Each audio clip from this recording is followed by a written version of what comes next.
യോഹന്നാന്റെ സുവിശേഷം 5-ാം അധ്യായം 1 മുതൽ 5 വരെയുള്ള വേദവാക്യങ്ങൾ വായിക്കപ്പെടുന്നു.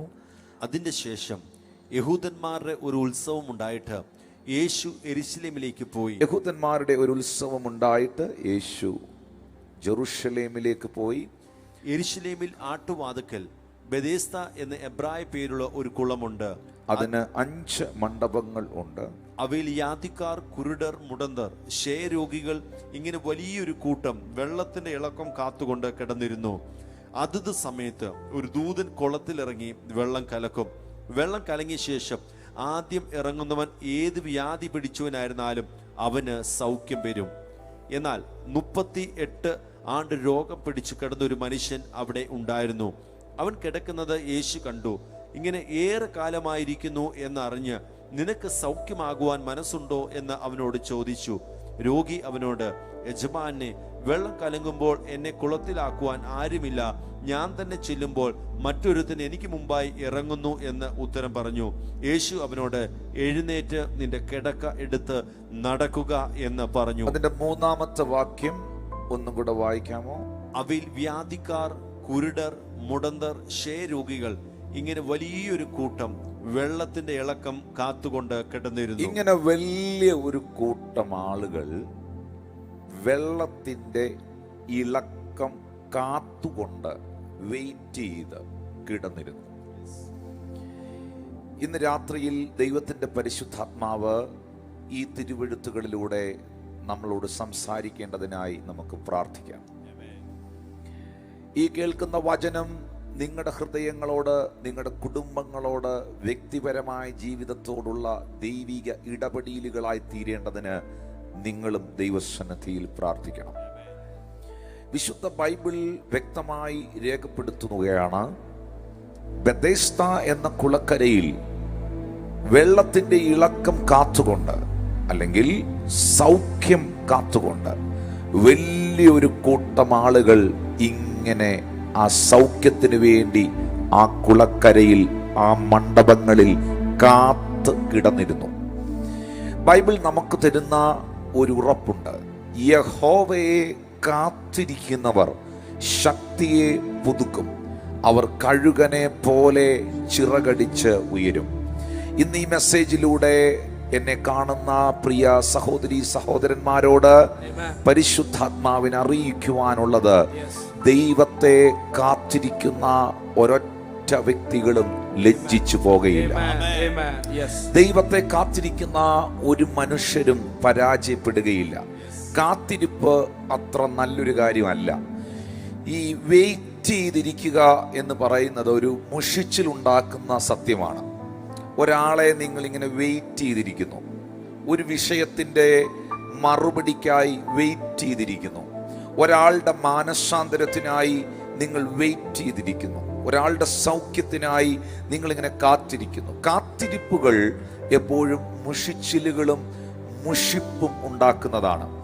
ഒരു ചെറിയ ഉദാഹരണം പറഞ്ഞാൽ, നിങ്ങളുടെ വീട്ടിലേക്ക് ഉച്ചയ്ക്ക് 1 മണിയാകുന്ന സമയത്ത് നിങ്ങൾ വളരെ സ്നേഹിക്കുന്ന ഒരു കുടുംബം വരുമെന്ന് അറിയിച്ചിരുന്നു. അവർ നിങ്ങളോട് കൂടെ ആയിരിക്കും ലഞ്ച് കഴിക്കുന്നത്, ഉച്ചഭക്ഷണം കഴിക്കുന്നതെന്ന് നിങ്ങളോട് പറഞ്ഞിരുന്നു. എന്നാൽ 1 മണിക്ക് അവർ എത്തിയില്ല, 2 മണിയായിട്ടും അവർ വന്നില്ല, 3 മണിയായിട്ടും എത്തിയില്ല, 4 മണിയായിട്ടും എത്തിയില്ല. നിങ്ങൾ ഭക്ഷണമൊന്നും കഴിക്കാതെ നിങ്ങളുടെ ആ പ്രിയപ്പെട്ട സുഹൃത്തിനെ, ആ കുടുംബത്തെ നിങ്ങളിങ്ങനെ കാത്തിരിക്കുകയാണ്.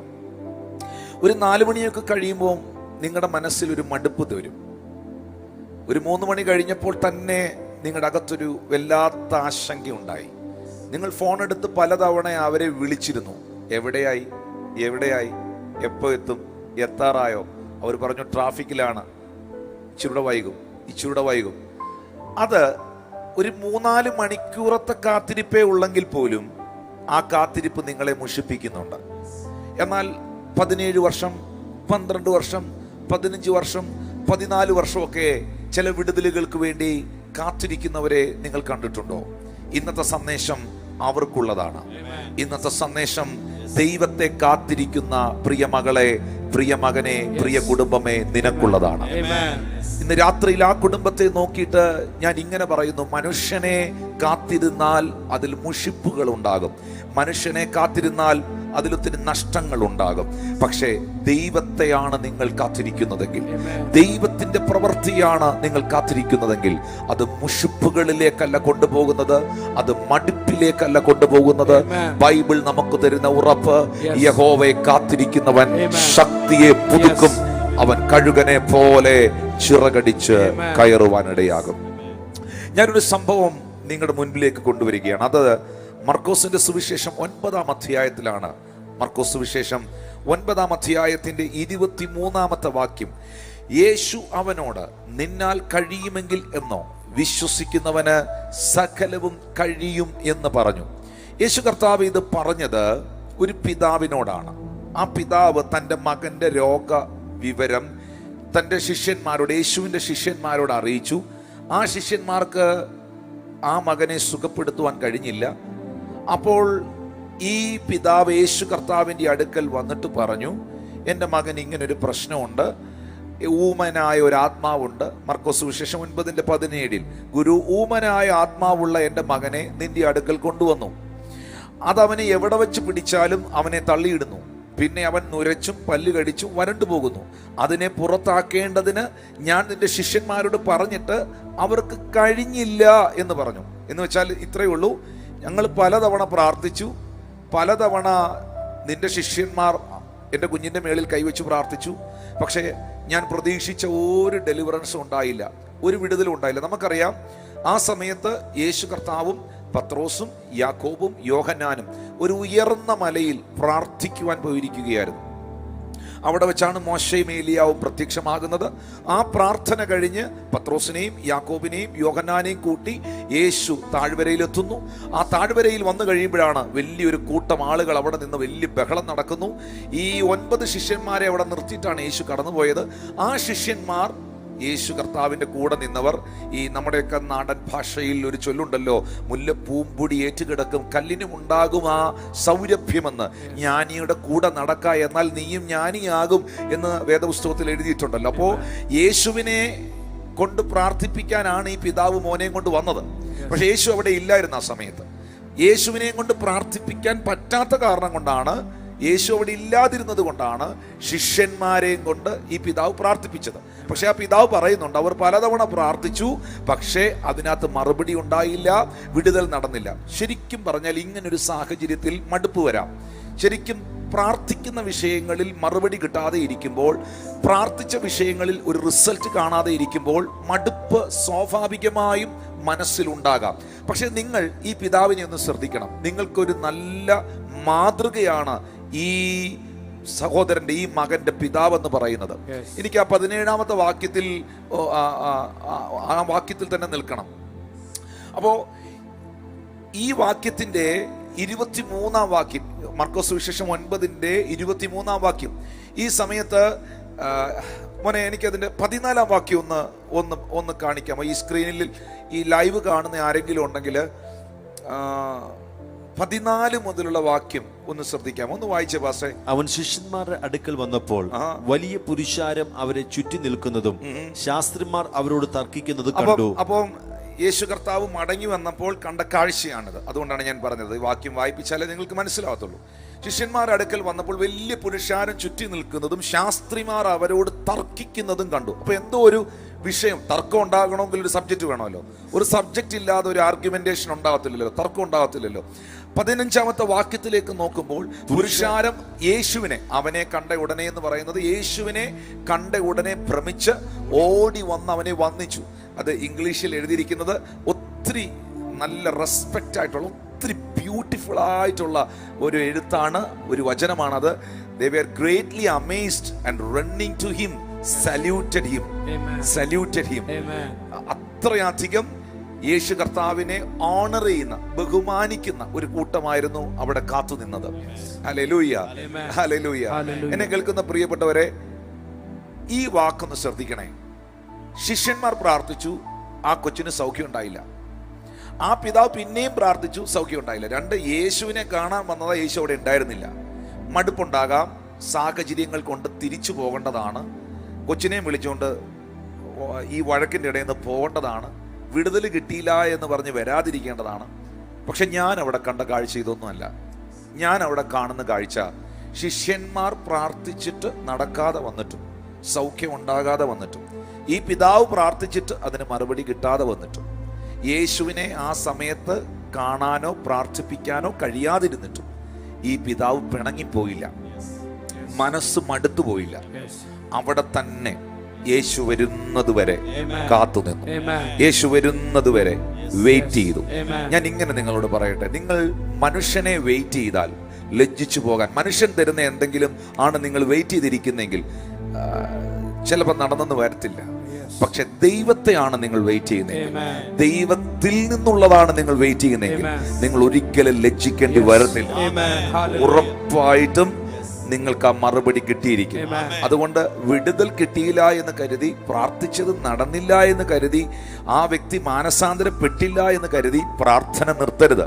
നിന്റെ ഭർത്താവ് ഇതുവരെ മാനസാന്തരപ്പെട്ടില്ല, അദ്ദേഹത്തിന്റെ ദുർസ്വഭാവം നിർത്തിയില്ല എന്ന് കരുതി പ്രാർത്ഥന നിർത്തരുത്. ജോലി കിട്ടിയില്ല എന്ന് കരുതി പ്രാർത്ഥന നിർത്തരുത്. സൗഖ്യമായില്ല, കുറെ പ്രാർത്ഥിച്ചിട്ട് ഒന്നും നടന്നില്ല എന്ന് കരുതി പ്രാർത്ഥന നിർത്തരുത്.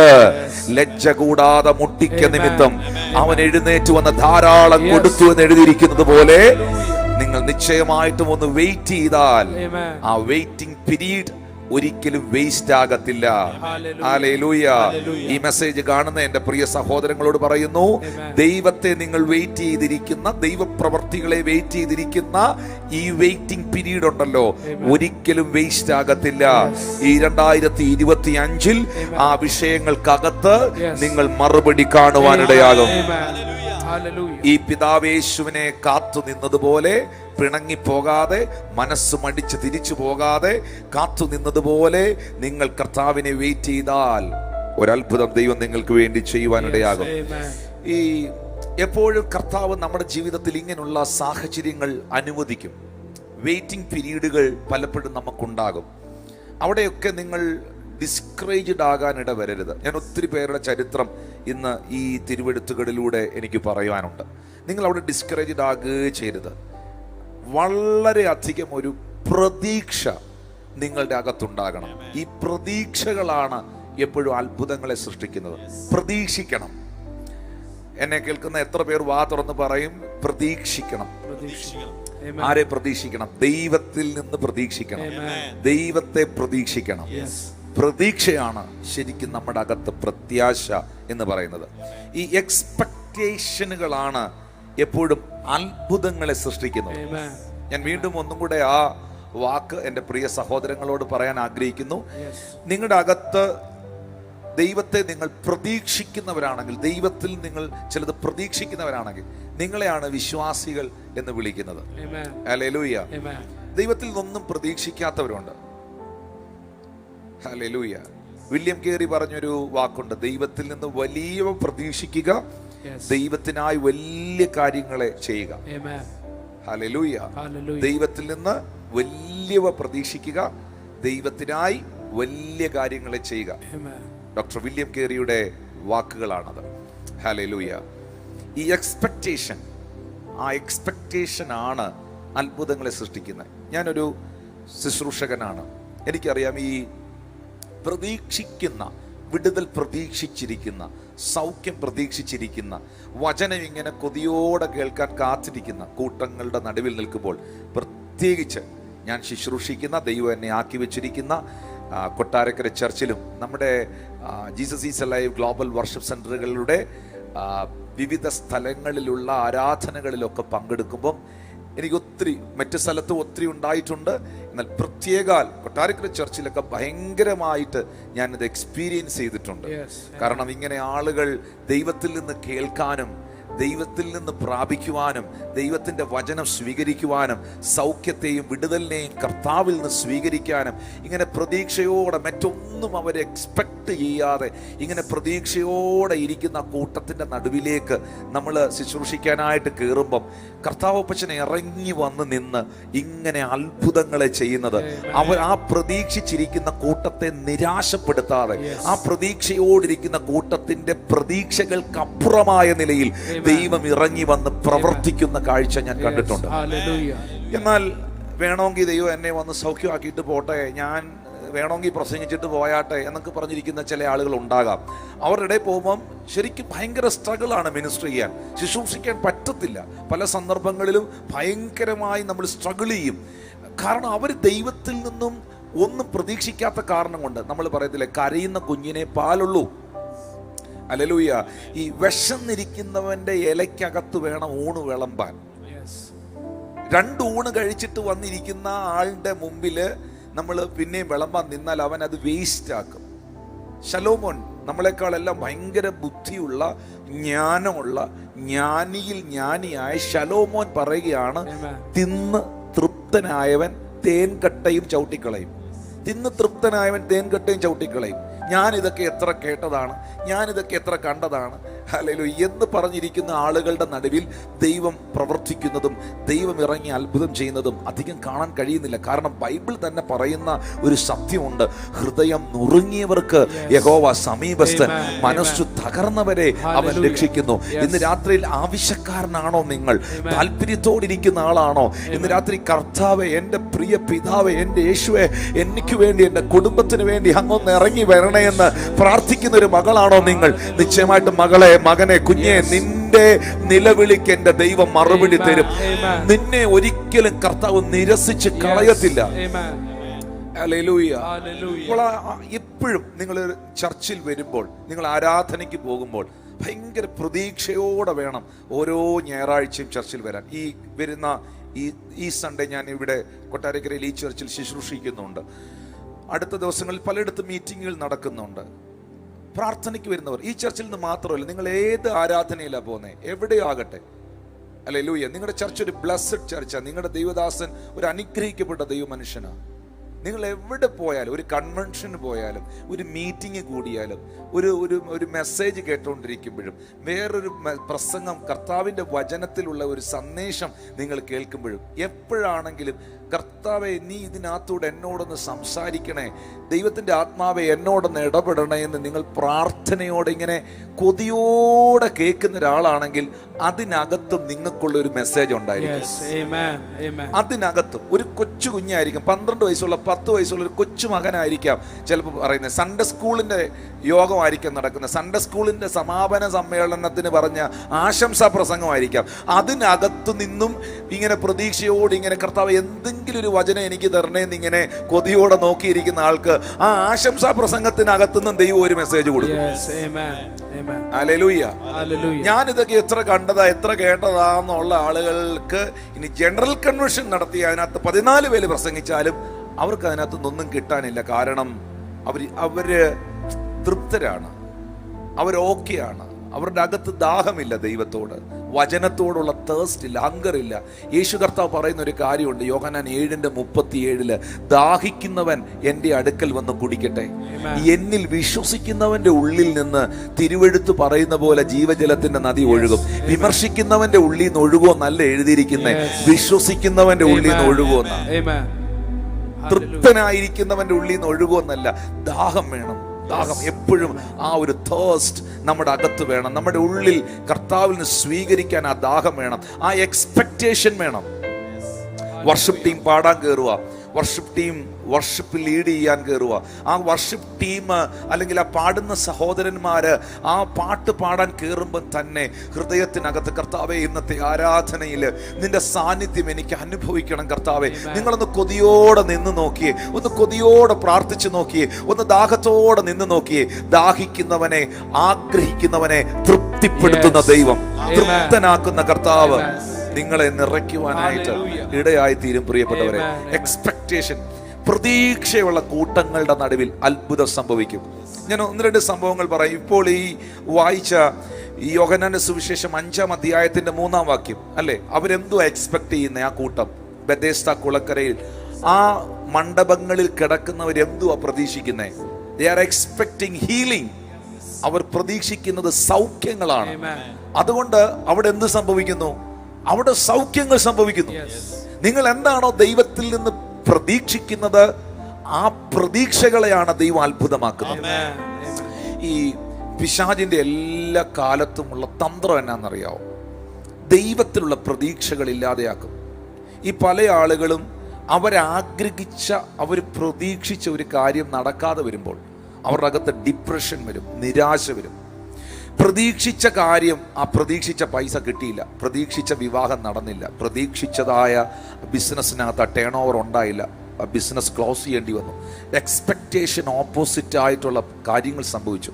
അപ്പോൾ അവർക്ക് നിരാശ വരും, ഡിപ്രഷൻ വരും. ആ ഡിപ്രഷൻ വരുമ്പോഴാണ് പലരും ആത്മഹത്യയിലേക്കും തകർച്ചയിലേക്കും പോകുന്നത്. എന്നാൽ ഞാൻ ഇങ്ങനെ നിങ്ങളോട് പറയാൻ ആഗ്രഹിക്കുന്നു, ഞാൻ യഹോവയെ എല്ലാ കാലത്തും വാഴ്ത്തും. അവന്റെ സ്തുതി എപ്പോഴും എൻ്റെ നാവിന്മേലിരിക്കും. പ്രത്യേകിച്ച് ഈ 2020-21 സമയങ്ങളിൽ കോവിഡിൻ്റെ ആ പീക്ക് ടൈമിൽ, ആ പാൻഡമിക് സിറ്റുവേഷനിൽ ഞാൻ കൂടി വരുമ്പോഴൊക്കെ ഈ വാക്യം എടുത്തു പറയുമായിരുന്നു. ഞാൻ യഹോവയെ എല്ലാ കാലത്തും വാഴ്ത്തുമെങ്കിൽ, അവൻ്റെ സ്തുതി എപ്പോഴും എൻ്റെ നാവിന്മേൽ ഇരിക്കുമെങ്കിൽ, ഈ ഒരു പാൻഡമിക് സിറ്റുവേഷനിലും എനിക്ക് എൻ്റെ ദൈവത്തെ വാഴ്ത്താൻ കഴിയണം. അവന്റെ സ്തുതി എൻ്റെ നാവിന്മേൽ ഇരിക്കാൻ കഴിയണം. മക്കളെ, ഓരോ ദിവസവും എഴുന്നേറ്റിട്ട് പിറുപിറുക്കുന്നവരാകാതെ, ദൈവത്തെ ചോദ്യം ചെയ്യുന്നവരാകാതെ, മക്കളെ നിങ്ങളെല്ലാവരും കർത്താവ് നിങ്ങൾക്ക് ചെയ്ത നന്മകൾക്ക് ഒന്ന് നന്ദി പറഞ്ഞ് ദൈവത്തിനൊന്ന് സ്തോത്രം ചെയ്ത് കർത്താവിനെ ഒന്ന് മഹത്വപ്പെടുത്തിയേ. സിംഹാസനത്തിൽ ഇരിക്കുന്ന ദൈവം കഴിഞ്ഞ നാളുകളിൽ നിങ്ങളുടെയും എൻ്റെയും ജീവിതത്തിൽ അത്ഭുതങ്ങളെ ചെയ്ത് ഒന്നിനും കുറവില്ലാതെ ഇവിടം വരെ നടത്തിയ കർത്താവ്, അതാത് സമയത്ത്, സമയത്ത്, കൃത്യസമയത്ത് വേണ്ടതെല്ലാം തന്ന് കരുതി പരിപാലിച്ച്, ശത്രുക്കൾ കാണുക മേശ ഒരുക്കി തലയെ എണ്ണ കൊണ്ട് അഭിഷേകം ചെയ്ത് നന്മയാലും കരുണയാലും നിറച്ച കർത്താവിന് നന്ദി പറയുന്ന ഒരു ഹൃദയം നമുക്കുണ്ടാകണം. ഞാൻ വീണ്ടും ഈ സന്ദേശത്തിലൂടെ നിങ്ങളെ അറിയിക്കുന്നു, ദൈവസന്നിധിയിൽ വരുമ്പോൾ, ഇന്ന് ഈ ലൈവ് സർവീസ് നടക്കുമ്പോഴും നിങ്ങൾ എന്തുവാ ദൈവത്തിൽ നിന്ന് പ്രതീക്ഷിക്കുന്നത്? അതങ്ങ് ഭയങ്കരമായിട്ട് അങ്ങ് ഉള്ളത്തിൽ കയറി വരണം. ഇന്ന് എനിക്കൊരു സൗഖ്യം യേശു തരും. ഇന്ന് എന്നോട് കർത്താവിൻ്റെ പരിശുദ്ധാത്മാവ് തൻ്റെ വചനത്തിലൂടെ സംസാരിക്കും. ഇന്ന് എന്നെ യേശു അപ്പം തൊടും. അല്ലെങ്കിൽ ഉറങ്ങാൻ പോകുമ്പോൾ പ്രാർത്ഥിക്കണം, കർത്താവേ ഇന്ന് രാത്രി സ്വപ്നത്തിലൂടെ നീ എന്നോട് ഇടപെടണമേ, സ്വപ്നങ്ങളിലൂടെ നീ എൻ്റെ അരികിൽ കടന്നു വരണമേ. പ്രഭാതത്തിൽ കർത്താവെ ഞാൻ ഉണർന്നെഴുന്നേൽക്കുമ്പോൾ വളരെ ഫ്രഷ് ആയിട്ട് നിന്റെ ശബ്ദം കേട്ട്, നിന്റെ വിസിറ്റേഷൻ എനിക്ക് ഉണ്ടായിട്ട് ഞാൻ ഉണർന്നു വന്ന് നിന്റെ മുഖം കണ്ട് സന്തോഷിപ്പാൻ, രാവിലെ തോറും കർത്താവെ നിന്റെ ദയയും രാത്രി തോറും നിന്റെ വിശ്വസ്തതയും വർണ്ണിക്കാനായിട്ട് കൃപ തരണേ എന്ന് പ്രാർത്ഥിക്കണം. ഞാൻ വീണ്ടും പറയുന്നു പ്രിയപ്പെട്ടവരെ, മർക്കോസ് സുവിശേഷം 5-ാം അധ്യായത്തിന്റെ 28-ാം വാക്യത്തിൽ ഒരു രക്തസ്രവക്കാരിയാകുന്ന സ്ത്രീ, അവൾ 12 വർഷം മുതൽ മുഴുവനും വൈദ്യന്മാർക്ക് കൊടുത്തിട്ട് സൗഖ്യം പ്രാപിക്കാതിരുന്നവളാണ്. പക്ഷേ അന്ന് യേശു ആ പട്ടണത്തിൽ വന്നിട്ടുണ്ടെന്ന് അറിഞ്ഞ് അവളങ്ങ് പ്രതീക്ഷിക്കുകയാണ്, അവളങ്ങ് വിശ്വസിക്കുകയാണ്. അവൾ എന്താ പ്രതീക്ഷിച്ചത്? അവന്റെ വസ്ത്രമെങ്കിലും തൊട്ടാൽ, മർക്കോസ് 5:28 പറയുന്നുണ്ട്, അവന്റെ വസ്ത്രമെങ്കിലും തൊട്ടാൽ ഞാൻ രക്ഷപ്പെടും, ഞാൻ രക്ഷപ്പെടുമെന്ന് പറഞ്ഞു. ഞാൻ രക്ഷപ്പെടും. അത് അവളോട് തന്നെ അവൾ പറഞ്ഞതാ, ഞാൻ രക്ഷപ്പെടും. നിങ്ങൾ പറയണം, അത് നിങ്ങൾ പറയണം. ഞാൻ ഗുണം വരത്തില്ല, നന്നാത്തില്ലെന്നല്ല പറയണം, ഞാൻ രക്ഷപ്പെടും, ഞാൻ അനുഗ്രഹിക്കപ്പെടും. അതൊന്ന് പ്രതീക്ഷിക്കണം. ദൈവത്തിൽ അങ്ങ് ഉറച്ച് പ്രതീക്ഷിക്കണം. സംശയിക്കാൻ വളരെ എളുപ്പമാണ്. സംശയിക്കാനും സംശയിപ്പിക്കാനും പിശാചും അവന്റെ സകല സൈന്യങ്ങളും ഒരുപോലെ രംഗത്തിറങ്ങി നിൽക്കുകയാണ്. പക്ഷെ വിശ്വസിച്ചാൽ നീ ദൈവത്തിന്റെ മഹത്വം കാണും. വിശ്വസിച്ചാൽ നിങ്ങൾ ദൈവത്തിന്റെ മഹത്വം കാണും. അവന്റെ വസ്ത്രത്തിന്റെ തൊങ്കലേലും തൊട്ടാൽ സൗഖ്യം വരും എന്നങ്ങ് പ്രതീക്ഷിക്കുകയാണ്. ഞാൻ ചോദിക്കട്ടെ, ആ പ്രതീക്ഷ അത്ഭുതത്തിലേക്ക് നടത്തിയില്ലേ? ആ പ്രതീക്ഷ വിഫലമായി പോയോ? ആ പ്രതീക്ഷ താറുമാറായി പോയോ? 12 വർഷം മുതൽ മുഴുവനും വൈദ്യന്മാർക്ക് കൊടുത്തിട്ട് സൗഖ്യമാകാതിരുന്ന ആ സഹോദരി പ്രതീക്ഷയോടെ ആ വീട്ടിൽ നിന്ന് ഇറങ്ങിപ്പോയി. ആ വസ്ത്രത്തിന്റെ തൊങ്കലേലും, യേശുവിന്റെ വസ്ത്രത്തിന്റെ തൊങ്കലേലും തൊട്ടാൽ സൗഖ്യം വരുമെന്ന് പറഞ്ഞ അവളുടെ പ്രത്യാശയ്ക്ക്, പ്രതീക്ഷയ്ക്ക് ഭംഗം വന്നോ? വന്നില്ല. ഹല്ലേലൂയ. വേദപുസ്തകത്തില് ലൂക്കോസ് സുവിശേഷം 8-ാം അധ്യായത്തിന്റെ 40-41 വാക്യങ്ങൾ വായിക്കുമ്പോൾ അവിടെ രേഖപ്പെടുത്തിയിട്ടുണ്ട്, യേശു മടങ്ങി വന്നപ്പോൾ പുരുഷാരം അവനെ സന്തോഷത്തോടെ കൈക്കൊണ്ടു. അവരെല്ലാവരും അവനായിട്ട് കാത്തിരിക്കുകയായിരുന്നു. ഇന്ന് രാത്രി തന്നെ മെസ്സേജും അതാ, ദൈവത്തെ കാത്തിരിക്കുന്നു. അവരെല്ലാവരും അവനായിട്ട് കാത്തിരിക്കുകയായിരുന്നു. അപ്പോൾ പള്ളിപ്രമാണിയായ യായിറോസ് എന്ന പേരുള്ള മനുഷ്യൻ വന്ന് യേശു കർത്താവിന്റെ കാൽക്കൽ വീണു.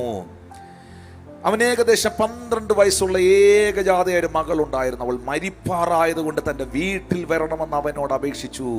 പ്രിയപ്പെട്ടവരെ, നമുക്കറിയാം ഈ സമയത്ത് അടുത്ത വാക്യത്തിൽ നമുക്ക് കാണാൻ കഴിയുന്നുണ്ട്, യായിറോസിന്റെ വീട്ടിൽ നിന്ന് ആളുകൾ വന്നിട്ട് പറയുകയാണ്, നിന്റെ മകൾ മരിച്ചുപോയി, ഗുരുവിനെ ഇനി പ്രയാസപ്പെടുത്തേണ്ട. അടുത്ത വാക്യത്തിൽ നമുക്ക് കാണാൻ കഴിയുന്നുണ്ട്, യേശു ആ വാക്ക് കാര്യമാക്കാതെ, യേശു ആ വാക്കിനെ കാര്യമാക്കാതെ, ഭയപ്പെടേണ്ട, വിശ്വസിക്കുക മാത്രം ചെയ്യുക, എന്നാൽ അവൾ രക്ഷപ്പെടും എന്നവനോട് ഉത്തരം പറഞ്ഞു. രക്ഷപ്പെട്ടോ? രക്ഷപ്പെട്ടില്ലേ? ആ മരിച്ചുപോയ കുഞ്ഞിനെ യേശു കർത്താവ് ഉയർപ്പിച്ചില്ലേ? അത്ഭുതം നടന്നില്ലേ? യായിറോസിന്റെ കാത്തിരിപ്പ് വിഫലമായോ? യായിറോസിന്റെ കാത്തിരിപ്പ് പരാജയമായോ? ഇല്ല.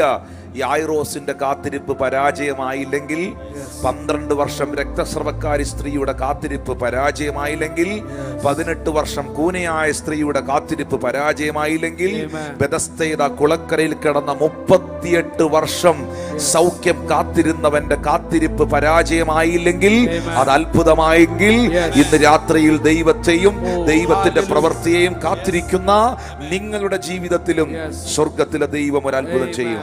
ഒരിക്കലും നമ്മുടെ എക്സ്പെക്ടേഷൻ, ദൈവത്തിലുള്ള നമ്മുടെ പ്രതീക്ഷ നഷ്ടപ്പെടരുത്. ഞാൻ വീണ്ടും ആ പ്രിയ മകളോട്, മകനോട് ദൈവവചനത്തിൽ നിന്ന് അറിയിക്കുന്നു, മോനെ, മോളെ, സഹോദര, സഹോദരി, പ്രിയ അമ്മേ, പ്രിയ പിതാവേ, ദൈവത്തിലുള്ള നിങ്ങളുടെ പ്രതീക്ഷ ഒരിക്കലും നഷ്ടപ്പെടരുത്. ഇപ്പോൾ ഹോസ്പിറ്റലിലായിരിക്കുന്ന, രോഗക്കിടക്കയിലായിരിക്കുന്ന ആ വ്യക്തിയോടുള്ള ബന്ധത്തിൽ ഡോക്ടർമാരെപ്പോഴും പറയുന്നത്, ചിലപ്പോൾ പറയുന്ന കാര്യമാണ്, സീരിയസ് ആണ്, പ്രതീക്ഷയ്ക്ക് വകയില്ല. ഡോക്ടർമാർ ഒരു പക്ഷേ പ്രതീക്ഷയ്ക്ക് വകയില്ലെന്ന് അവർ പറയുന്നത് ശരിയായിരിക്കാം, അങ്ങനെയായിരിക്കാം. പക്ഷേ ദൈവസന്നിധിയിൽ പ്രതീക്ഷിക്കുന്നെങ്കിൽ, വൈദ്യശാസ്ത്രം പ്രതീക്ഷയ്ക്ക് വകയില്ലെന്ന് പറഞ്ഞതിനകത്തും യേശു അത്ഭുതം ചെയ്തിട്ടുണ്ട്. നിങ്ങൾക്ക് എത്ര കേസ് അറിയാം?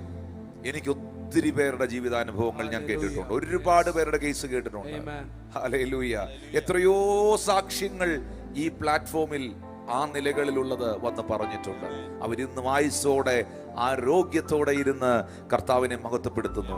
22 വർഷം മക്കളില്ലാത്തവർ, 28 വർഷം മക്കളില്ലാത്തവർ, ഇനി തലമുറകൾ ഉണ്ടാകത്തില്ല എന്ന് ഡോക്ടർമാർ വിധി എഴുതി എല്ലാ ട്രീറ്റ്മെന്റുകളും അവസാനിപ്പിച്ച ദമ്പതികൾക്ക്, കുടുംബങ്ങൾക്ക് യേശു അപ്പ, അബ്രഹാമിന്റെയും സാറായുടെയും ദൈവം, എലിസബത്തിന്റെയും സക്കറിയാവിന്റെയും ദൈവം, ലേയുടെ ദൈവം, ഹല്ലേലൂയ, അത്ഭുതത്തെ ചെയ്തിട്ടുണ്ട്. ഹന്നായുടെ ദൈവം അത്ഭുതത്തെ ചെയ്തിട്ടുണ്ട്. പ്രതീക്ഷിക്കുക, പ്രതീക്ഷ പോകരുത്. നിങ്ങളുടെ വീട്ടിൽ ദൈവത്തിന്റെ പ്രവൃത്തി വെളിപ്പെടും. 2, എപ്പോഴും ഈ ദൈവത്തിലുള്ള പ്രതീക്ഷയാണ് ആത്മീക അന്തരീക്ഷങ്ങളെ ഉണ്ടാക്കുന്നത്. ഹല്ലേലൂയ. സ്പിരിച്വൽ അറ്റ്മോസ്ഫിയർ ഉണ്ടാക്കുന്നത്. പ്രത്യേകിച്ച് ഈ ഹീലിംഗിന് വേണ്ടിയൊക്കെ പ്രാർത്ഥിക്കാനായിട്ട് നിൽക്കുമ്പോൾ, കർത്താവിൽ നിന്നൊരു സൗഖ്യത്തിന് വേണ്ടി ആഗ്രഹിക്കുന്ന ഒരു കൂട്ടം അവരൊന്നിച്ച് സൗഖ്യത്തിന് വേണ്ടി പ്രാർത്ഥിക്കുമ്പോൾ, നമ്മുടെ ബുദ്ധിയും ചിന്തയൊക്കെ ഞെട്ടിക്കുന്ന നിലകളിൽ യേശു അത്ഭുത സൗഖ്യങ്ങൾ അവർക്ക് വേണ്ടി ചെയ്തിട്ടുണ്ട്. പ്രാർത്ഥനയിൽ എത്രയോ ആളുകൾ വണ്ടിക്കകത്ത് എടുത്തോണ്ട് വന്ന്, ഞാൻ ഇപ്പോഴും ഓർക്കുന്നു, ആ തിരുവല്ലയിലുള്ള പ്രിയ മകൻ, കഴിഞ്ഞ ദിവസം അവൻ എന്തോ ഒരു ഗെയിമിൽ പങ്കെടുത്തിട്ട് ഒരു ട്രോഫി പിടിച്ചോണ്ട് നിൽക്കുന്ന, അത് മീഡിയയ്ക്ക് ഉണ്ടെങ്കിൽ ഒന്ന് അയച്ചു കൊടുത്തേക്കാവോ, ഒരുവേണേ ഒന്ന് കാണിച്ചേക്കും, പാസ്റ്ററിലുണ്ടെങ്കിൽ. ഒരു ട്രോഫി പിടിച്ചോണ്ട് നിൽക്കുന്ന ഒരു ഫോട്ടോ ജിജി പാസ്റ്ററിന് അവര്, ആ പ്രിയ അമ്മ, ആ കുടുംബം അയച്ചു കൊടുത്തു. ആ മകന് ദീർഘവർഷങ്ങൾ കിടപ്പ് രോഗിയായിരുന്നു. എല്ലാ ട്രീറ്റ്മെന്റുകളും നടത്തിയിരുന്നു. ആ കുഞ്ഞൊരിക്കലും എഴുന്നേറ്റ് നടക്കത്തില്ലെന്ന് വിധി എഴുതിയ കുഞ്ഞാണ്. തിരുവല്ല മീറ്റിങ്ങിന് ആ പ്രിയ മകനെ അവരെടുത്തുകൊണ്ട് വന്നതാണ്. ഹല്ലേലൂയ. പക്ഷെ അന്നത്തെ പ്രാർത്ഥനയില് ആ പ്രിയ മകനെ യേശു സൗഖ്യമാക്കി. ഞാൻ കഴിഞ്ഞ 24ഓളം വർഷമായി എല്ലാ മീറ്റിംഗിലും ഞാൻ പറയുന്ന ഒരു വാക്കുണ്ട്, നിങ്ങളിൽ പലരും അത് കേട്ടിട്ടുണ്ട്. ഞാനല്ല നിങ്ങളെ സൗഖ്യമാക്കുന്നത്, യേശുവിന്റെ കരമാ സൗഖ്യമാക്കുന്നത്. Hallelujah. Amen. Jesus Christ is your healer. Yes. He will heal you completely. Amen. He is the great physician. Yes, amen. യേശു നിങ്ങളെ സുഖമാക്കുന്ന, സൗഖ്യമാക്കുന്ന കർത്താവാണ്. അന്നത്തെ മീറ്റിംഗില് ആ പ്രിയ അമ്മ ഏറ്റവും അവസാനം ഓടി വന്നിട്ട് എൻ്റെ കുഞ്ഞിന് വേണ്ടി ഒന്ന് പ്രാർത്ഥിക്കണമേ എന്ന് നിലവിളിച്ചു വന്ന ആ അമ്മയുടെ നിലവിളി കേട്ട് കർത്താവ് കരുണ കാണിച്ച് ആ പ്രിയ കുഞ്ഞിനെ സൗഖ്യമാക്കി. കഴിഞ്ഞ ദിവസം എഴുന്നേറ്റ് നടക്കത്തില്ലെന്ന് മനുഷ്യർ വിധി എഴുതിയ ദീർഘവർഷങ്ങൾ കിടപ്പ് രോഗിയായ കുഞ്ഞ്, ആ പ്രിയ മകന് ഏതോ ഒരു ഗെയിമിൽ, കളിയിൽ, ഫുട്ബോളോ മറ്റോ അതിൽ പങ്കെടുത്തിട്ട് അവൻ അതിനകത്ത് ട്രോഫിയും പിടിച്ചു നിൽക്കുന്ന ആ കാഴ്ച കണ്ടപ്പോൾ എൻ്റെ ദൈവം എത്ര വലിയവനാണ്. ഞാൻ വീണ്ടും ആവർത്തിക്കുന്നു പ്രിയപ്പെട്ടവരെ, പ്രതീക്ഷിക്കുന്നവർക്ക് വേണ്ടിയാണ്, പ്രത്യാശയുള്ളവർക്ക് വേണ്ടിയാണ്, വിശ്വസിക്കുന്നവർക്ക് വേണ്ടിയാണ് ദൈവത്തിന്റെ മുഴുവൻ നന്മകളും സുലഭമായി അവൈലബിളായി നമുക്ക് ലഭ്യമായി തീരുന്നത്. ഒന്ന് കൈകളെ ഉയർത്തി കർത്താവിനെ നന്ദി പറഞ്ഞു. ഹല്ലേലൂയ. അതുകൊണ്ടാണ് ഈ വേദോത്സവത്തിനകത്ത് പലയിടത്തും എഴുതി വെച്ചിരിക്കുന്നത് അവിശ്വാസം എന്ന ദുഷ്ടഹൃദയം. അതൊരു നല്ല ഹൃദയം അല്ല. അവിശ്വാസം എന്ന ദുഷ്ടഹൃദയം നിങ്ങളിൽ ഉണ്ടാകാതിരിക്കട്ടെ എന്ന് ബൈബിളിൽ പറയുന്നത്. ഹല്ലേലൂയ. കാറ്റും കടലും ഇളകി മറിഞ്ഞ സമയത്ത് ശിഷ്യന്മാര്, നാഥ, ഞങ്ങൾ നശിച്ചു പോകുന്നതിൽ നിനക്ക് വിചാരമില്ലയോ എന്ന് പറഞ്ഞ സമയത്ത് യേശു അമരത്ത് എഴുന്നേറ്റ് കാറ്റിനെയും കടലിനെയും മാത്രമല്ല ശാസിച്ചത്, അവിശ്വസിച്ച ആ ശിഷ്യന്മാരെ ശാസിച്ചു. നിങ്ങൾക്ക് ഇപ്പോഴും വിശ്വാസം ഇല്ലയോ? അല്പവിശ്വാസികളെ, ഞാൻ നിങ്ങളെ എത്രയധികം സഹിക്കും എന്നാ കർത്താവ് ചോദിച്ചു. Thank you Lord Jesus. അതുകൊണ്ട് മക്കളെ, ഒരു സ്പിരിച്വൽ അറ്റ്മോസ്ഫിയർ ഉണ്ടാകണമെങ്കിൽ നമ്മൾ അങ്ങനെ ഭയങ്കരമായിട്ട് പ്രതീക്ഷിക്കണം, നമ്മളത് കാണണം. ഈ വീൽ ചെയറിലുള്ള രോഗികൾ സൗഖ്യമാകുന്നതും യേശു കർത്താവ് അത്ഭുതങ്ങളെ ചെയ്യുന്നതുമൊക്കെ ദൈവം ഉപയോഗിക്കുന്ന ഒത്തിരി അനോയിന്റഡ് സെർവൻസ് ഉണ്ട്, ഒത്തിരി അഭിഷിക്തന്മാരുണ്ട്. അവരുടെ ശുശ്രൂഷകളിലൂടെ ഒക്കെ നടക്കുന്ന മിറക്കിളുകൾ, സൈൻസ് ആൻഡ് വണ്ടേഴ്സ് കാണുമ്പോൾ, അത്ഭുതങ്ങൾ, ആ സാക്ഷ്യങ്ങളൊക്കെ കാണുമ്പോൾ നമ്മുടെ അകത്തും ആ ആഗ്രഹമുണ്ടാകും, നമ്മുടെ അകത്തും ആ വാഞ്ച ഉണ്ടാകും. കർത്താവ് ഇന്നും പ്രവർത്തിക്കുന്നവനെ. ഞാൻ പ്രസംഗിക്കുന്ന യേശു ഇന്നും ജീവിക്കുന്ന കർത്താവാണ്, ഇന്നും ജീവിക്കുന്ന കർത്താവ്. അവന്റെ അടിപ്പിണരുകളാൽ നിങ്ങൾക്ക് സൗഖ്യം വന്നിരിക്കുന്നെന്ന വചനത്തിൽ എഴുതിയിരിക്കുന്നു. പ്രതീക്ഷിക്കണം. ആ പ്രതീക്ഷ അപ്പോസ്തല പ്രവൃത്തി 2:1, അപ്പോസ്തല പ്രവൃത്തി 2:1 അവിടെ നമുക്ക് കാണാൻ കഴിയുന്നുണ്ട്. 120 പേര്, ആ 120 പേര് പരിശുദ്ധാത്മാവിനെ പ്രതീക്ഷിക്കുകയാണ്. അവരെന്തിനെ പ്രതീക്ഷിച്ചത്? പരിശുദ്ധാത്മാവിനെ. പിതാവിൽ നിന്ന് കേട്ട വാഗ്ദത്വത്തെ ആ 120 പേർ പ്രതീക്ഷിച്ച് ഒറ്റ സ്ഥലത്ത് ഒറ്റ മനസ്സോടെ ഒരൊറ്റ കാര്യത്തിന് വേണ്ടി വെയിറ്റ് ചെയ്യുകയാണ്. അവിടെ ഒരു സ്പിരിച്വൽ അറ്റ്മോസ്ഫിയർ ഉണ്ടായോ? എന്നാ സ്പിരിച്വൽ അറ്റ്മോസ്ഫിയർ ഉണ്ടായത്? കൊടിയ കാറ്റാൽ, ഇടി മുഴക്കത്താൽ, പിളർന്ന അഗ്നി. അവർ ഇരുന്നിരുന്ന വീട് മുഴുവൻ നിറച്ചെന്ന അപ്പോസ്തല പ്രവൃത്തി 2:2 എഴുതിയിരിക്കുന്ന. അവർ ഇരുന്ന വീട് മുഴുവൻ അത് നിറച്ചു. അപ്പം പ്രതീക്ഷിക്കുന്ന, പ്രതീക്ഷയോടെ പരിശുദ്ധാത്മാവിന് വേണ്ടി കാത്തിരിക്കുന്ന ആ കൂട്ടത്തിന്റെ ഇടയിലാണ് ഒരു വലിയ സ്പിരിച്വൽ അറ്റ്മോസ്ഫിയർ ഉണ്ടായത്. Hallelujah, hallelujah. ഞാൻ ഒരു വാക്യം കൂടെ, അത്യാവശ്യം ഒരു വാക്യം കൂടെ ഒന്ന് വായിക്കാം. 1 കൊരിന്ത്യർ 9:10 വാക്യം. 1 കൊരിന്ത്യർ 9:10 വാക്യം. ആ 10 വാക്യത്തിൽ എഴുതിയിട്ടുണ്ട്, കേവലം നമുക്ക് വേണ്ടി പറയുന്നു, അതെ, ഉഴുതുന്നവൻ ആശയോടെ ഉഴുകുകയും മെതിക്കുന്നവൻ പദം കിട്ടുമെന്നുള്ള ആശയോടെ മെതിക്കുകയും വേണ്ടതാകയാൽ നമുക്ക് വേണ്ടി എഴുതിയിരിക്കുന്നത്ര. അപ്പൊ ഉഴുതുന്ന ഒരാള് ഭയങ്കര ആശയോടെയാണ് ഉഴുതുന്നത്. ഹല്ലേലൂയ.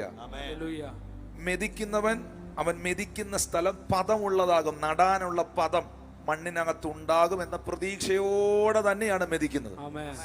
വിത്ത് വിതയ്ക്കുന്നവൻ വളരെ പ്രതീക്ഷയോടെ ഒരു കൊയ്ത്തിന് വേണ്ടി തന്നെയാണ് വിതയ്ക്കുന്നത്. ആരും വെള്ളം കയറി പോകാൻ വിതയ്ക്കാറില്ല, കാറ്റടിച്ച് മറിയാൻ വാഴ നടാറില്ല. ഹല്ലേലൂയ.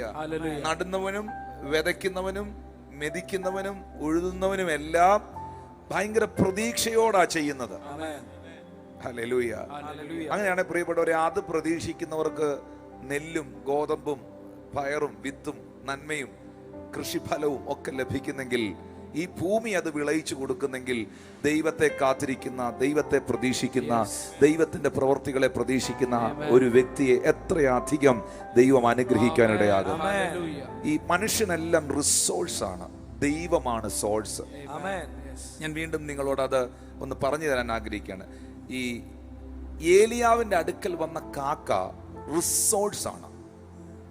ആ അപ്പവും ഇറച്ചിയും റിസോഴ്സ് ആണ്.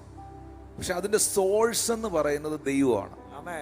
നിങ്ങൾക്ക് പിന്നെയും മനസ്സിലായില്ലെങ്കിൽ, നിങ്ങൾ വളരെ പ്രയാസപ്പെട്ടിരിക്കുന്നു, നിങ്ങൾക്കൊരു 5000 രൂപ വേണം, നിങ്ങൾ വളരെ ഭാരത്തോട്ടിരിക്കുന്നു, ആ പൈസ കിട്ടിയാലേ നിങ്ങളുടെ കൊച്ചിന് ഫീസ് കൊടുക്കാൻ പറ്റുള്ളൂ. അതുപോലെ വല്ലാത്ത പ്രയാസത്തിൽ നിങ്ങൾ ഇരിക്കുകയാണ്. അപ്പോൾ ഒരു സഹോദരൻ അല്ലെങ്കിൽ ഒരു സഹോദരി നിങ്ങളെ വിളിച്ചിട്ട് പറയുന്നു, എനിക്കിങ്ങനെ പ്രാർത്ഥിച്ചുകൊണ്ടിരിക്കുമ്പോൾ, അല്ലെങ്കിൽ എനിക്ക് നിൻ്റെ മുഖം ഇങ്ങനെ ഓർമ്മ വന്നു, എനിക്കൊരു ഇച്ചിരി പൈസ നിനക്ക് തരാൻ ആഗ്രഹമുണ്ട്, എനിക്കൊരു 5000 രൂപ ഞാൻ നിനക്ക് തരാൻ ആഗ്രഹിക്കുന്നു എന്ന് പറഞ്ഞാൽ പൈസ തരുമ്പോൾ നമ്മൾ ചിന്തിക്കുന്നത്, എൻ്റെ പൊന്നു കർത്താവേ, അവൾ എത്ര നല്ലവനാ, അവൻ എത്ര നല്ലവനാ. എന്നാൽ ഞാൻ പറയുന്നു, ആ മനുഷ്യനെ അല്ല നിങ്ങൾ പുകഴ്ത്തേണ്ടത്. ആ മനുഷ്യനോട് നിങ്ങൾക്ക് നന്ദി വേണം, നന്ദിയുള്ളവരായിരിക്കണം. പക്ഷേ ആ മനുഷ്യൻ റിസോഴ്സാണ്.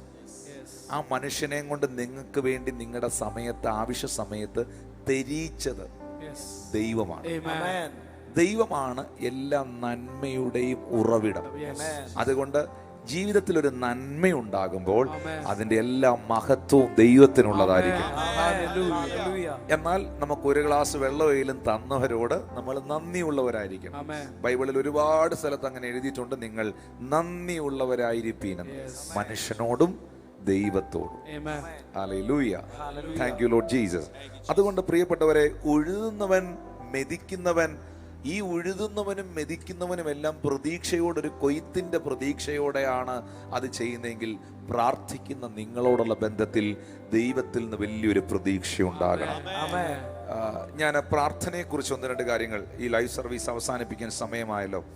നമുക്കറിയാം, ലൂക്കോസ് സുവിശേഷം 2-ാം അധ്യായത്തിന്റെ 25-ാമത്തെ വാക്യത്തില് ശിമയോൻ എന്ന് പറയുന്ന മനുഷ്യൻ യേശു കർത്താവിനെ കാണും മുൻപേ മരിക്കത്തില്ലെന്ന് വാഗ്ദത്തം ലഭിച്ച വ്യക്തിത്വമാണ്.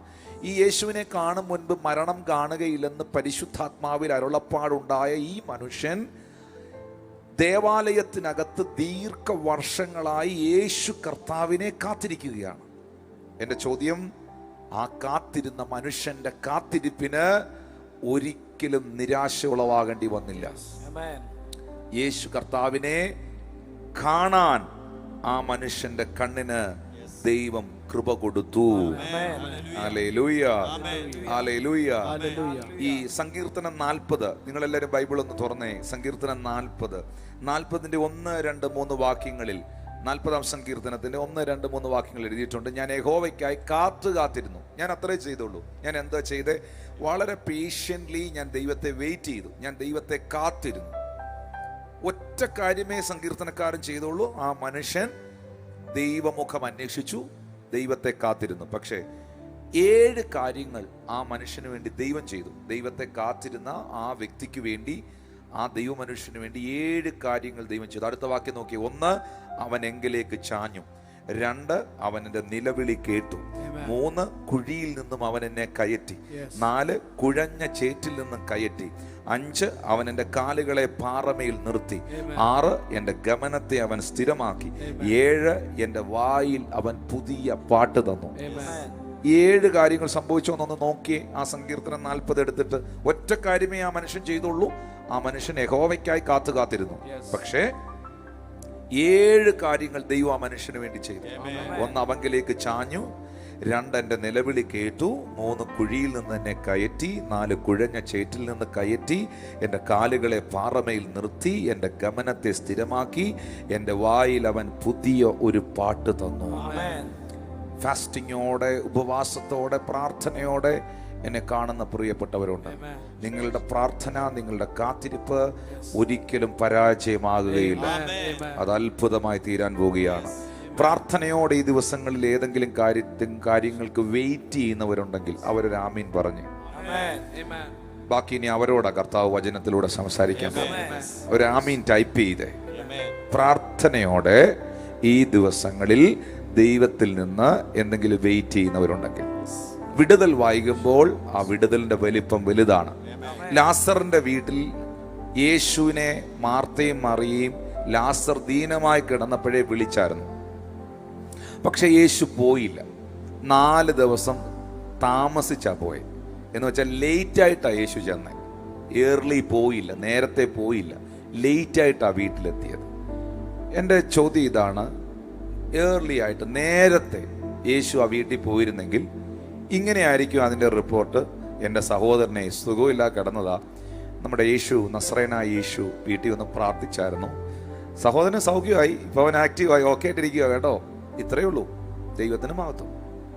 പക്ഷേ മരിച്ചുപോയി, ലേറ്റായിപ്പോയി, യേശു വരാൻ വൈകിപ്പോയി, 4 ദിവസം താമസിച്ച കർത്താവ് ചെല്ലുന്നത്. അവിടെ എന്തുവാ സംഭവിച്ചത്? മരിച്ച ലാസറിനെ ഉയർപ്പിച്ച് വെളിയിൽ കൊണ്ടുവന്നതാണോ അത്ഭുതം, അതോ പനി പിടിച്ച് കിടന്നവനെ എഴുന്നേപ്പിച്ച് വിടുന്നതാണോ അത്ഭുതം? അതും അത്ഭുതമാ. ദൈവം ചെയ്യുന്ന എല്ലാ പ്രവൃത്തിക്കും അതിൻ്റെ മഹത്വമുണ്ട്. പക്ഷെങ്കിൽ ഞാൻ പറയുന്നു, കർത്താവ് ഇച്ചിരി ലേറ്റായിട്ട് ചെന്ന ഒറ്റ കാരണം കൊണ്ടാണ് വലിയ മഹത്വം വെളിപ്പെട്ടത്. മാർത്തയോടും മറിയോടും യേശു അത് പറയുന്നുണ്ട്, വിശ്വസിച്ചാൽ നീ ദൈവത്തിന്റെ മഹത്വം കാണും. ഞാൻ ഇന്ന് ഈ ഓൺലൈൻ സർവീസിൽ കാണുന്ന കുടുംബങ്ങളോട് എന്തെങ്കിലും കർത്താവിൻ്റെ സന്നിധിയിൽ ആരുടെയെങ്കിലും സൗഖ്യമോ വിടുതലോ മാനസാന്തരമോ വഴി തുറക്കാനോ ഏതെങ്കിലും വിഷയത്തിന് വേണ്ടി ഇങ്ങനെ വെയിറ്റ് ചെയ്തിരിക്കുന്നവരോട്, ഒത്തിരി ലേറ്റ് ആകുന്നു, ഡിലേ ആകുന്നു, കാലതാമസങ്ങൾ വരുന്നു എന്നൊക്കെ പറയുന്ന പ്രിയപ്പെട്ടവരോട് പരിശുദ്ധാത്മാവ് ഈ വചനത്തിലൂടെ അറിയിക്കുന്നു, നിന്റെ ഭവനത്തിലും നിങ്ങളുടെ ജീവിതത്തിലും വലിയ മഹത്വം വെളിപ്പെടാൻ, ആ വിഷയത്തിനകത്ത് വലിയ മഹത്വം വെളിപ്പെടാൻ. ചെറിയ സാക്ഷ്യമല്ല തരാൻ പോകുന്നത്, വലിയ സാക്ഷ്യമാണ്. പനി സൗഖ്യമായത് മാത്രമല്ല പറയാൻ പോകുന്നത്. ലാസറിന്റെ വിഷയത്തിൽ ലാസർ ദീനമായിരുന്നു, സൗഖ്യമായെന്നല്ല, എൻ്റെ സഹോദരൻ മരിച്ച് നാറ്റം വെച്ച് കല്ലറയിൽ അടക്കിയിരുന്നു, എന്നാൽ അവന്റെ പേര് വിളിച്ച് യേശു ഉയർപ്പിച്ചു പുറത്തു. അത് വലിയ അത്ഭുതമാണ്, വലിയ മഹത്വമാണ്. അപ്പോൾ അതിനൊരു ഇമ്പോർട്ടൻസ് ഉണ്ട്. ഈ അപ്പോസ്തല പ്രവൃത്തികൾ 12-ാം അധ്യായത്തിന്റെ 12-ാം വാക്യം അതൊന്ന് വായിക്കാം. ഇങ്ങനെ ഗ്രഹിച്ച ശേഷം അവൻ മർക്കോസ് എന്ന മറുപേരുള്ള യോഹന്നാന്റെ അമ്മ മറിയയുടെ വീട്ടിൽ ചെന്ന് അവിടെ അനേകർ ഒരുമിച്ച് കൂടി പ്രാർത്ഥിച്ചുകൊണ്ടിരുന്നു. ആ ഭാഗം ഒന്ന് വായിച്ചേ. ഇങ്ങനെ ഗ്രഹിച്ച ശേഷം അവൻ മർക്കോസ് എന്ന മറുപേരുള്ള യോഹന്നാന്റെ അമ്മ മറിയയുടെ വീട്ടിൽ ചെന്നു. അവിടെ അനേകർ ഒരുമിച്ച് കൂടി പ്രാർത്ഥിച്ചുകൊണ്ടിരുന്നു. അവൻ പടിപ്പുര വാതിക്കൽ മുട്ടിയപ്പോൾ രോദ എന്നൊരു ബാലിക്കാരത്തി വിളി കേൾക്കുവാൻ അടുത്തു വന്നു. 11-ാമത്തെ വാക്യം ഒന്ന് നോക്കി. 11-ാം വാക്യം. പത്രോസിന് സുബോധം വന്നിട്ട് കർത്താവ് തന്റെ ദൂതനെ അയച്ച് ഹേരോദാവിന്റെ കയ്യിൽ നിന്നും യഹൂദ ജനത്തിന്റെ സകല പ്രതീക്ഷയിൽ നിന്നും എന്നെ വിടുവിച്ചു എന്ന് ഞാൻ ഇപ്പോൾ വാസ്തവമായി അറിയുന്നു എന്ന് അവൻ പറഞ്ഞു. ഇങ്ങനെ ഗ്രഹിച്ച ശേഷം അവൻ മർക്കോസ് എന്ന് മറുപേരുള്ള യോഹന്നാന്റെ അമ്മ മറിയയുടെ വീട്ടിൽ ചെന്നു. നോക്കിയേ, ആ 11-ാം വാക്യം ഒന്ന് ഗൗരവമായി ശ്രദ്ധിച്ചേ. പത്രോസിന് സുബോധം വന്നിട്ട് കർത്താവ് തന്റെ ദൂതനെ അയച്ച് ഹെരോദാവിന്റെ കയ്യിൽ നിന്നും യഹൂദ ജനത്തിന്റെ സകല പ്രതീക്ഷയിൽ നിന്നും എന്നെ വിടുവിച്ചു എന്ന് ഇപ്പോൾ വാസ്തവമായി ഞാൻ അറിയുന്നു. യഹൂദ ജനത്തിന്റെ പ്രതീക്ഷ എന്തായിരുന്നു? യഹൂദ ജനം പ്രതീക്ഷിച്ചത്, ഹെരോദാവ് പ്രതീക്ഷിച്ചത് പത്രോസിന്റെ മരണമാണ്. കാരണം തലേ ദിവസം യാക്കോബിനെ വാൾ കൊണ്ട് വെട്ടിക്കൊന്നു. പത്രോസിനെ കാരാഗൃഹത്തിൽ ഇപ്പോൾ അടച്ചിരിക്കുകയാണ്. യഹൂദജനം മുഴുവൻ പ്രതീക്ഷിച്ചിരുന്നത് പത്രോസിന്റെ മരണവും മരണവാർത്തയുമാണ്. എന്നാൽ സംഭവിച്ചത് എന്താണ്? ഒരു വലിയ കൂട്ടം ജനം, ഒരു വലിയ കൂട്ടം ആളുകൾ ഒന്നിച്ച് ഒരുമനപ്പെട്ട് പ്രാർത്ഥിച്ചു കൊണ്ടിരുന്നു. അല്ലേ? 12-ാം വാക്യം അങ്ങനല്ലേ എഴുതിയിരിക്കുന്നേ? ഒരുമിച്ച് കൂടി പ്രാർത്ഥിച്ചു കൊണ്ടിരുന്നു. ആ പ്രാർത്ഥനയ്ക്കകത്ത് അവർക്ക് ഭയങ്കര ഒരു പ്രതീക്ഷയുണ്ടായിരുന്നു. അവരുടെ പ്രതീക്ഷ എന്നായിരുന്നു? പ്രാർത്ഥിച്ചവന്റെ പ്രതീക്ഷ അവരുടെ പാസ്റ്റർ, അവരുടെ അപ്പോസ്തലൻ, അവരുടെ ദൈവദാസൻ വീണ്ടും ശുശ്രൂഷയിൽ സജീവമാകും. ആ മനുഷ്യനെ മരണത്തിന് ഇപ്പോൾ ദൈവം വിട്ടുകൊടുക്കത്തില്ല, ശത്രുവിന് വിട്ടുകൊടുക്കത്തില്ല. അതായിരുന്നു പ്രാർത്ഥിച്ചവരുടെ പ്രതീക്ഷ. യഹൂദന്മാരുടെ ഹെരോദാവിന്റെ പ്രതീക്ഷ എന്നായിരുന്നു? 11-ാമത്തെ വാക്യത്തിൽ അങ്ങനെ എഴുതിയിരിക്കുന്നത്. ശത്രുക്കളുടെ പ്രതീക്ഷ എന്നായിരുന്നു? പത്രോസിന്റെ മരണം, തകർച്ചയായിരുന്നു. ഞാൻ ഇങ്ങനെ ഒറ്റ വാക്കിൽ പറയാം, ശത്രുക്കളുടെ പിശാചിന്റെ പ്രതീക്ഷയല്ല വാഗ്ദത്തമുള്ള നിന്റെ മേളിൽ സംഭവിക്കാൻ പോകുന്നത്. ദൈവം നിന്നെ കുറിച്ച് ചിലത് പ്രതീക്ഷിക്കുന്നു. ദൈവമക്കൾ നിനക്കായി ചിലത് പ്രാർത്ഥിക്കുന്നു. നിങ്ങൾ എന്താണോ ദൈവസന്നിധിയിൽ പ്രാർത്ഥിക്കുന്നത്, നിങ്ങൾ എന്താണോ ദൈവത്തിൽ നിന്നും പ്രതീക്ഷിക്കുന്നത്, ആ പ്രതീക്ഷകളാണ് നിങ്ങളുടെ ഭവനത്തിൽ, നിങ്ങളുടെ തലമുറയിൽ, നിങ്ങളുടെ സഭയിൽ, നിങ്ങളുടെ ജീവിതത്തിൽ സംഭവിക്കുവാൻ പോകുന്നത്. ശത്രുവിന്റെ പ്രതീക്ഷകളല്ല, ദൈവത്തിന്റെ സ്വപ്നങ്ങൾ. പ്രിയ ദൈവദാസനെ, ഇപ്പോൾ എന്നെ കണ്ടുകൊണ്ടിരിക്കുന്ന, ചില ശാരീരികമായ ബുദ്ധിമുട്ടുകളാൽ ഇപ്പോൾ എന്നെ കണ്ടുകൊണ്ടിരിക്കുന്ന, മാനസികമായ ചില സംഘർഷങ്ങളിലൂടെ കടന്നു പോകുന്ന പ്രിയ ദൈവ മനുഷ്യനെ, പ്രിയ കുടുംബമേ, പ്രിയ സഹോദരനെ, കർത്താവിന്റെ ആത്മാവ് നിന്നോട് അറിയിക്കുന്നു, ശത്രുക്കളുടെ പിശാചിന്റെ പ്രതീക്ഷകളല്ല നിന്നിലും നിന്റെ കുടുംബത്തിലും ശുശ്രൂഷയിലും സംഭവിക്കാൻ പോകുന്നത്. ദൈവം നിന്നിൽ ചിലത് പ്രതീക്ഷിക്കുന്നു. താങ്കളും പ്രതീക്ഷയോടെ ചിലത് ദൈവത്തോട് പ്രാർത്ഥിച്ചിട്ടുണ്ട്, പ്രത്യാശ വെച്ചിട്ടുണ്ട്. അതാണ് നിങ്ങളുടെ ജീവിതത്തിൽ യേശു ക്രിസ്തുവിന്റെ നാമത്തിൽ സംഭവിക്കുവാൻ പോകുന്നത്. ഹല്ലേലൂയ, ഹല്ലേലൂയ, ആമേൻ. ഇന്ന് ഈ സന്ദേശം കേൾക്കുമ്പോൾ ഞാനിത് വേഗത്തിൽ അവസാനിപ്പിക്കട്ടെ പ്രിയമുള്ളവരെ. അതുകൊണ്ട് ഇത് നമ്മുടെ ജീവിതത്തിൽ സംഭവിക്കണമെങ്കിൽ, ഈ വാഗ്ദത്തങ്ങൾ സ്വീകരിക്കാൻ കഴിയണമെങ്കിൽ, എബ്രായർക്കെഴുതിയ ലേഖനം 6-ാം അധ്യായം 14-15 വാക്യത്തിൽ എഴുതിയിട്ടുണ്ട്. അബ്രഹാമിനെ കുറിച്ചാണ്. അബ്രഹാമിനെ കുറിച്ച് എബ്രായർ 6:14-15, ഞാൻ നിന്നെ അനുഗ്രഹിക്കുകയും നിന്നെ വർദ്ധിപ്പിക്കുകയും ചെയ്യുമെന്ന് അരുളി ചെയ്യുന്നു. അങ്ങനെ അവൻ ദീർഘക്ഷമയോടെ ഇരുന്ന് വാഗ്ദത്ത വിഷയം പ്രാപിച്ചു. ഈ നല്ല ഭക്ഷണം കിട്ടാൻ ഇച്ചിരി സമയമെടുക്കും. ഹല്ലേലൂയ. നല്ല ഭക്ഷണം ഉണ്ടാക്കാൻ അല്പം ലേറ്റ് ആകും. അമ്മ ഉണ്ടാക്കുന്ന നല്ല ഭക്ഷണം പെട്ടെന്ന് കിട്ടുകയില്ല, അതിന് ഇച്ചിരി സമയമെടുക്കും. ഹല്ലേലൂയ. അത് കുക്ക് ചെയ്ത് അതെല്ലാം ശരിയായിട്ട് വരാൻ. ഇതുപോലെ തന്നെ ജീവിതത്തിൽ ഏറ്റവും നല്ല കാര്യങ്ങൾ സംഭവിക്കുവാൻ ചിലപ്പോൾ ഇച്ചിരി സമയമെടുക്കും.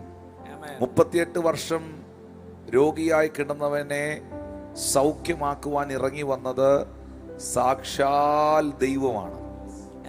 ദൂതന്മാരുടെ ആരാധനയിൽ വസിച്ചിരുന്ന ദൈവം. അവന് മുമ്പുള്ള മുഴുവൻ രോഗികളെയും സൗഖ്യമാക്കിയത് ദൈവദൂതന്റെ സാന്നിധ്യത്തിലാണ്. ദൂതൻ വന്ന് കുളം കലങ്ങുമ്പോഴാണ് അവർ സൗഖ്യം പ്രാപിച്ചത്. പക്ഷെ ഈ 38 വർഷം രോഗിയായിരുന്നവൻ സുഖപ്പെട്ടത് സർവശക്തനാകുന്ന കർത്താവിന്റെ സാന്നിധ്യത്തിലാണ്.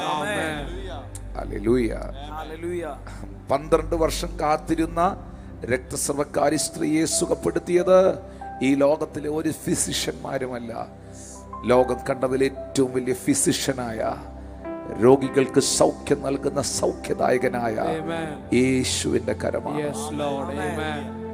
അബ്രഹാമിനെ കുറിച്ച് എഴുതിയിരിക്കുകയാണ്, അവൻ ദീർഘക്ഷമയോടെ കാത്തിരുന്ന് വാഗ്ദത്ത വിഷയത്തെ പ്രാപിച്ചു. എബ്രായർ 10:35-36, അതുകൊണ്ട് മഹാപ്രതിഫലമുള്ള നിങ്ങളുടെ ധൈര്യം തള്ളിക്കളയരുത്. ദൈവ ഇഷ്ടം ചെയ്ത് വാഗ്ദത്തം പ്രാപിക്കുവാൻ നിങ്ങൾക്ക് സഹിഷ്ണുത ആവശ്യമാണ്, പേഷ്യൻസി ആവശ്യമാണ്. വേവറിങ് ആകരുത്. മക്കളെ, മോനെ, ഇത്രയും നാൾ നീ കാത്തിരുന്നു, ഇത്രയും നാൾ നീ പ്രാർത്ഥിച്ചു, നിന്റെ വിവാഹത്തിനായി, നിന്റെ കുടുംബജീവിതത്തിന്റെ നന്മയ്ക്കായി, നിന്റെ അനുഗ്രഹത്തിനായി ഇത്രയും നാൾ നീ വെയിറ്റ് ചെയ്തു. ഇപ്പോൾ വല്ലാത്തൊരു ടെൻഷനിലൂടെ, വല്ലാത്തൊരു വെപ്രാളത്തിലൂടെ, വല്ലാത്തൊരു ആശങ്കയിലൂടെ നീ കടന്നു പോകുന്നെങ്കിൽ ആശങ്കപ്പെടരുത്, വിഷമിക്കരുത്, നിരാശപ്പെടരുത്, തകർന്നു പോകരുത്. നിന്റെ പ്രത്യാശയ്ക്ക് ഭംഗം വരികയില്ല. യേശു കർത്താവ് നിനക്ക് വേണ്ടി അത്ഭുതത്തെ ചെയ്യും. കാരണം അബ്രഹാം 75-ാമത്തെ വയസ്സിൽ കേട്ട വാഗ്ദത്തം നിറവേറുന്നത് 100-ാമത്തെ വയസ്സിലാണ്. 25 വർഷം ഏബ്രഹാം വെയിറ്റ് ചെയ്തു. 25 വർഷം. മോശ ദൈവസന്നിധിയിൽ കേട്ട വാഗ്ദത്തം അതിന്റെ പൂർണ്ണതയിലെത്താൻ 40 വർഷക്കാലം മോശ വെയിറ്റ് ചെയ്തു. ജോസഫ് 17-ാമത്തെ വയസ്സിൽ കണ്ട സ്വപ്നം നിറവേറാൻ 30-ാമത്തെ വയസ്സിലാണ് നിറവേറി. 13 വർഷം ജോസഫ് വെയിറ്റ് ചെയ്തു. ഞാൻ അതിനകത്ത് മോശയുടെ ചരിത്രത്തിലേക്ക് പോയാൽ ഒത്തിരി സമയം എടുക്കുമെന്ന് എനിക്കറിയാം. അബ്രഹാമിന്റെ ചരിത്രം നിങ്ങൾ കേട്ടിട്ടുള്ളതാണ്. എന്നാൽ ജോസഫിന്റെ ആ ചരിത്രം ഒന്ന് പറയാം. ഈ ഉൽപ്പത്തി പുസ്തകം 37-ാം അധ്യായത്തിന്റെ 2-ാമത്തെ വാക്യത്തിനകത്ത്, ഉൽപ്പത്തി 37-ന്റെ 2-ാം വാക്യത്തിനകത്ത് യാക്കോബിന്റെ വംശപാരമ്പര്യത്തെ കുറിച്ച് എഴുതിയിട്ടുണ്ട്. യോസഫിനെ കുറിച്ച് അവിടെ എഴുതിയിട്ടുണ്ടെന്ന് വായിക്കാമോ? യാക്കോബിന്റെ വംശപാരമ്പര്യം എന്തെന്നാൽ യോസെഫിന് 17 വയസ്സായപ്പോൾ ജോസഫിന് 17 വയസ്സായപ്പോൾ അപ്പോൾ ഈ 17-ാമത്തെ വയസ്സിലാണ് ജോസഫ് ഈ സ്വപ്നം കാണുന്നത്. ഈ 17-ാമത്തെ വയസ്സിലാണ് ഈ സ്വപ്നം സഹോദരന്മാരോട് ജോസഫ് പങ്കുവയ്ക്കുന്നത്. എന്നാൽ ജോസഫിന്റെ 18-ാമത്തെ വയസ്സിലാണ് പൊത്തീഫറിന്റെ ഭാര്യ തനിക്കെതിരെ അപവാദം പറയുകയും താൻ ചെയ്യാത്തത് ചെയ്തെന്നും താൻ പ്രവർത്തിക്കാത്തത് പ്രവർത്തിച്ചെന്നും വിളംബരം ചെയ്യുകയും ആ പൊത്തീഫർ ജോസഫിനെ കാരാഗൃഹത്തിൽ അടയ്ക്കുകയും ചെയ്തത്. ഹല്ലേലൂയ. ജോസഫിന്റെ അടുത്ത 12 വർഷങ്ങൾ കാരാഗൃഹത്തിലായിരുന്നു. 10 to 12 years കാരാഗൃഹത്തിലായിരുന്നു. ഉൽപ്പത്തിയുടെ പുസ്തകം 41-ാം അധ്യായത്തിന്റെ 46-ാമത്തെ വാക്യത്തിലാണ് ജോസഫ് ഒരു ഭരണാധികാരിയായി ഭരണകർത്താവായി വരുന്ന ഭാഗം രേഖപ്പെടുത്തിയിരിക്കുന്നത്. ഉൽപ്പത്തി 41-ന്റെ 46-ാം വാക്യത്തിൽ ജോസഫ് മിസ്രയീം രാജാവായ ഫറവോന്റെ മുൻപാകെ നിൽക്കുമ്പോൾ അവന് 30 വയസ്സായിരുന്നു. അപ്പോൾ ഫറവോന്റെ മുൻപിൽ ഒരു അധികാരിയായി, ഒരു ഗവർണറായി, ആ സിംഹാസനത്തിൽ ആ രാജ്യത്തെ നയിക്കുന്ന ഒരു നായകനായി ജോസഫ് വരുമ്പോൾ അവന് 30 വയസ്സായിരുന്നു. അപ്പൊ 17-ാമത്തെ വയസ്സിൽ താൻ കണ്ട ഡ്രീം, ദൈവം തന്നെ കാണിച്ച സ്വപ്നം നിറവേറാൻ 13 വർഷം കാത്തിരുന്നു. ഈ 13 വർഷത്തിൽ 10 മുതൽ 12 വർഷം വരെ ജോസഫ് കാരാഗൃഹത്തിലായിരുന്നു. Hallelujah, hallelujah. എന്നെ കേൾക്കുന്നവരെ, കേൾക്കാൻ വളരെ രസമുണ്ടെന്ന് എനിക്കറിയാം, കേൾക്കാൻ വളരെ സന്തോഷമുണ്ടെന്ന് എനിക്കറിയാം. ഒരു ബിരിയാണി ഓർഡർ ചെയ്തിട്ട് ആ ഹോട്ടലുകാരൻ, റെസ്റ്റോറൻറ്റുകാരൻ അത് കൊണ്ടുതരാൻ 15 മിനിറ്റ് ലേറ്റ് ആയപ്പോൾ പാത്രം വെച്ചിട്ട് എഴുന്നേറ്റ് പോയ ആളുകളാണ് ഇപ്പോൾ ഇത് കേട്ടുകൊണ്ടിരിക്കുന്നത്. ഈ 20 വർഷത്തെ കണക്കും 16 വർഷത്തെ കണക്കും 12 വർഷത്തെ കണക്കും ഒക്കെ കേട്ടുകൊണ്ടിരിക്കുന്നത്. ഒരു അരമണിക്കൂർ പോലും ചില കാര്യങ്ങൾക്കകത്ത് ക്ഷമയില്ലാത്ത, സഹിഷ്ണുതയില്ലാത്തവരായിരിക്കും ഒരുപക്ഷെ ഇത് ശ്രദ്ധിച്ചുകൊണ്ടിരിക്കുന്നത്. ഇത് കേൾക്കാൻ ഞാനതാ പറഞ്ഞ് കടന്നു പോകണം. എല്ലാം നമ്മൾ കടന്നു പോകുമ്പോഴാണ് ദൈവം ആരാണെന്നും ദൈവത്തിൻ്റെ പ്രവൃത്തി എന്താണെന്നും മനസ്സിലാകുന്നത്. ചണ്ടിക്കൂമ്പാരത്തിൻ്റെ മുകളിൽ അടിച്ചു കൂട്ടിക്കൊണ്ട് എറിഞ്ഞു കളഞ്ഞവൻ എഴുന്നേറ്റ് പോയി അത്ഭുതങ്ങളെ ചെയ്യുമ്പോഴാണ് അതിന്റെ മഹത്വം എന്നാന്ന് അറിയുന്നത്. ഹല്ലേലൂയ. ജോബിന്റെ ലൈഫിലേക്ക് നമ്മൾ നോക്കുമ്പോൾ യോബിന്റെ പുസ്തകത്തിനകത്ത് ഈ 2-ാം അധ്യായത്തിന്റെ 11, 12, 13 വാക്യങ്ങളിൽ 11, 12, 13 വാക്യങ്ങളിൽ എഴുതിയിട്ടുണ്ട്. ഒന്ന് വായിക്കാമോ? അനന്തരം തേമാനിയായ എലിഫസ്, ശൂഹിനായ ബിൽദാദ്, നയമാത്യനായ സോഫർ എന്നിങ്ങനെ യോബിന്റെ 3 സ്നേഹിതന്മാർ ഈ അനർത്ഥമൊക്കെയും അവൻ അനുഭവിച്ചത് കേട്ടപ്പോൾ അവർ ഓരോരുത്തൻ താന്താന്റെ സ്ഥലത്ത് നിന്ന് പുറപ്പെട്ട് അവനോട് സഹതപിക്കുവാനും അവനെ ആശ്വസിപ്പിക്കുവാനും പോകണമെന്ന് തമ്മിൽ പറഞ്ഞൊത്തു. അവർ അകലെ വെച്ച് നോക്കിയപ്പോൾ അവനെ തിരിച്ചറിഞ്ഞില്ല. അവർ ഉറക്ക കരഞ്ഞ് വസ്ത്രം കീറി പൊടിവാരി മേലോട്ട് തലയിൽ വിതറി. അവന്റെ വ്യസനം അതികഠിനമെന്ന് കണ്ടിട്ട് അവർ ആരും ഒരു വാക്കും മിണ്ടാതെ 7 രാപ്പകൽ അവനോടുകൂടെ നിലത്ത് ഇരുന്നു. അനന്തരം യോബ് വായ് തുറന്ന് തന്റെ ജന്മദിവസത്തെ ശപിച്ചു. ശരിക്കും പറഞ്ഞാൽ എന്തിനാണ് ഇങ്ങനെ ജനിച്ചതെന്ന് പോലും ജോബിന് പറയേണ്ടതായിട്ട് വന്നു. കാരണം കൂട്ടുകാരുടെ നിശബ്ദത, ദൈവത്തിന്റെ നിശബ്ദത ജോബിനെ വല്ലാതെ നിരാശപ്പെടുത്തി. ജോബിന്റെ പുസ്തകം 13-ാം അധ്യായത്തിന്റെ 15-ാം വാക്യത്തിൽ വരുമ്പോൾ യോബിന്റെ സ്വന്തം ഭാര്യ ജോബിനെതിരെ തിരിയുന്ന നമുക്ക് കാണാം. 13, 14 വാക്യങ്ങളൊന്ന് നോക്കാമോ? നിങ്ങൾ മിണ്ടാതിരിപ്പീൻ, ഞാൻ പറഞ്ഞുകൊള്ളട്ടെ, പിന്നെ എനിക്ക് വരുന്നത് വരട്ടെ. ഞാൻ എൻ്റെ മാംസത്തെ പല്ലുകൊണ്ട് കടിച്ചു പിടിക്കുന്നതും എൻ്റെ ജീവനെ ഉപേക്ഷിച്ചു കളയുന്നതും എന്തിന്? കാരണം അതിന്റെ 11, 12 വാക്യങ്ങളിൽ ജോബിന്റെ ഭാര്യ ജോബിനോട് പറയുന്നുണ്ട്, നിങ്ങൾ എന്തിനാണ് ജീവിക്കുന്നത്? നിങ്ങൾ മരിക്കുന്നതായിരിക്കും നല്ലത്, നിങ്ങൾ ആത്മഹത്യ ചെയ്യുന്നതായിരിക്കും നല്ലത് എന്ന് ജോബിന്റെ ഭാര്യ ജോബിനോട് ചോദിക്കുന്നുണ്ട്. അവിടെയാണ് ജോബ് പറയുന്നത് 15-ാം വാക്യത്തിൽ പറയുന്നുണ്ട്, അവൻ എന്നെ കൊന്നാലും, അല്ലേ? 15-ാം വാക്യത്തിലല്ലേ, അവൻ എന്നെ കൊന്നാലും ഞാൻ അവനെ തന്നെ കാത്തിരിക്കും, ഞാൻ എൻ്റെ നടപ്പ് അവന്റെ മുമ്പിൽ തെളിയിക്കും, ഞാൻ ഒരിക്കലും ഒരിക്കലും ദൈവത്തെ കുറ്റം പറയില്ല, ദൈവവചനത്തെ തള്ളിപ്പറയില്ല. എന്റെ പ്രാർത്ഥന ഞാൻ നിർത്തില്ല, എന്റെ ആരാധന ഞാൻ നിർത്തില്ല, എന്റെ ദൈവത്തോടുള്ള ബന്ധം ഞാൻ ഉപേക്ഷിക്കില്ല. സാഹചര്യങ്ങളുടെ സമ്മർദ്ദങ്ങളിൽ, സാഹചര്യങ്ങളുടെ മധ്യയിൽ ഇട്ടെറിഞ്ഞിട്ട് പോകാനുള്ളതല്ല, കളഞ്ഞിട്ട് പോകാനുള്ളതല്ല, വിട്ടിട്ട് പോകാനുള്ളതല്ല. ദൈവവും ദൈവവചനവും ദൈവത്തിന്റെ സാന്നിധ്യവും എന്റെ അവസാനത്തെ ശ്വാസം വരെയും ഞാൻ ഈ വിശ്വാസത്തെ മുറുകെ പിടിക്കും. എന്റെ കർത്താവിന്റെ വചനത്തിൽ ഉറച്ചു നിൽക്കും എന്ന് വിശ്വസിക്കുന്നവർ കർത്താവിന് ഒരു ആമേൻ പറയാൻ കഴിയുമോ? അതുകൊണ്ട് എന്ത് സംഭവിച്ചത് നമുക്കറിയാം. ജോബിനോട് ചുഴലിക്കാറ്റിൽ യഹോവ സംസാരിക്കാൻ തുടങ്ങി. ഒരു ചുഴലിക്കാറ്റ് വെളിപ്പെട്ടിട്ട് യോബിന്റെ പുസ്തകം 38, 39, 40 അധ്യായങ്ങൾ നിങ്ങൾ വായിക്കണം. ദൈവം ജോബിനോട് സംസാരിക്കാൻ തുടങ്ങി. ഹല്ലേലൂയ. ജോബിന്റെ ജീവിതത്തിൽ നഷ്ടപ്പെട്ടത് മുഴുവൻ ദൈവം തിരിച്ചു കൊടുത്തു.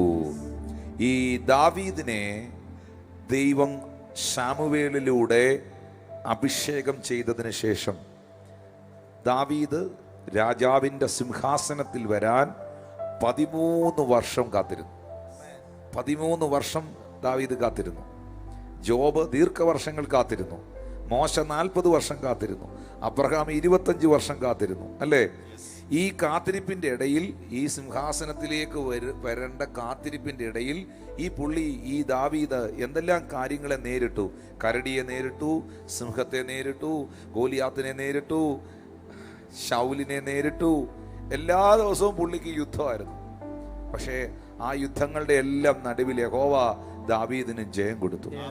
ദാവീദ് തന്റെ ദൈവമായ യഹോവയിൽ തന്നെ താൻ ബലപ്പെട്ടു. പ്രിയമക്കളെ, ദാവീദിനെ പോലെ നിങ്ങൾ കാത്തിരിക്കുന്നവരാണോ? മോശയെ പോലെ നിങ്ങൾ കാത്തിരിക്കുന്നവരാണോ? നോഹയെ പോലെ നിങ്ങൾ കാത്തിരിക്കുന്നവരാണോ? അബ്രഹാമിനെ പോലെ നിങ്ങൾ കാത്തിരിക്കുന്നവരാണോ? എലിസബത്തിനെയും സക്കറിയാവിനെയും പോലെ കാത്തിരിക്കുന്നവരാണോ? നിങ്ങൾക്കറിയാമോ, 30 വർഷം പിതാവ് തന്നെ ഏൽപ്പിച്ച ശുശ്രൂഷ ചെയ്യുവാൻ, ആ വാഗ്ദത്തത്തിലേക്ക്, ആ പ്രവൃത്തിയിലേക്ക് പ്രവേശിക്കാൻ 30 വർഷം യേശു കർത്താവ് കാത്തിരുന്നു.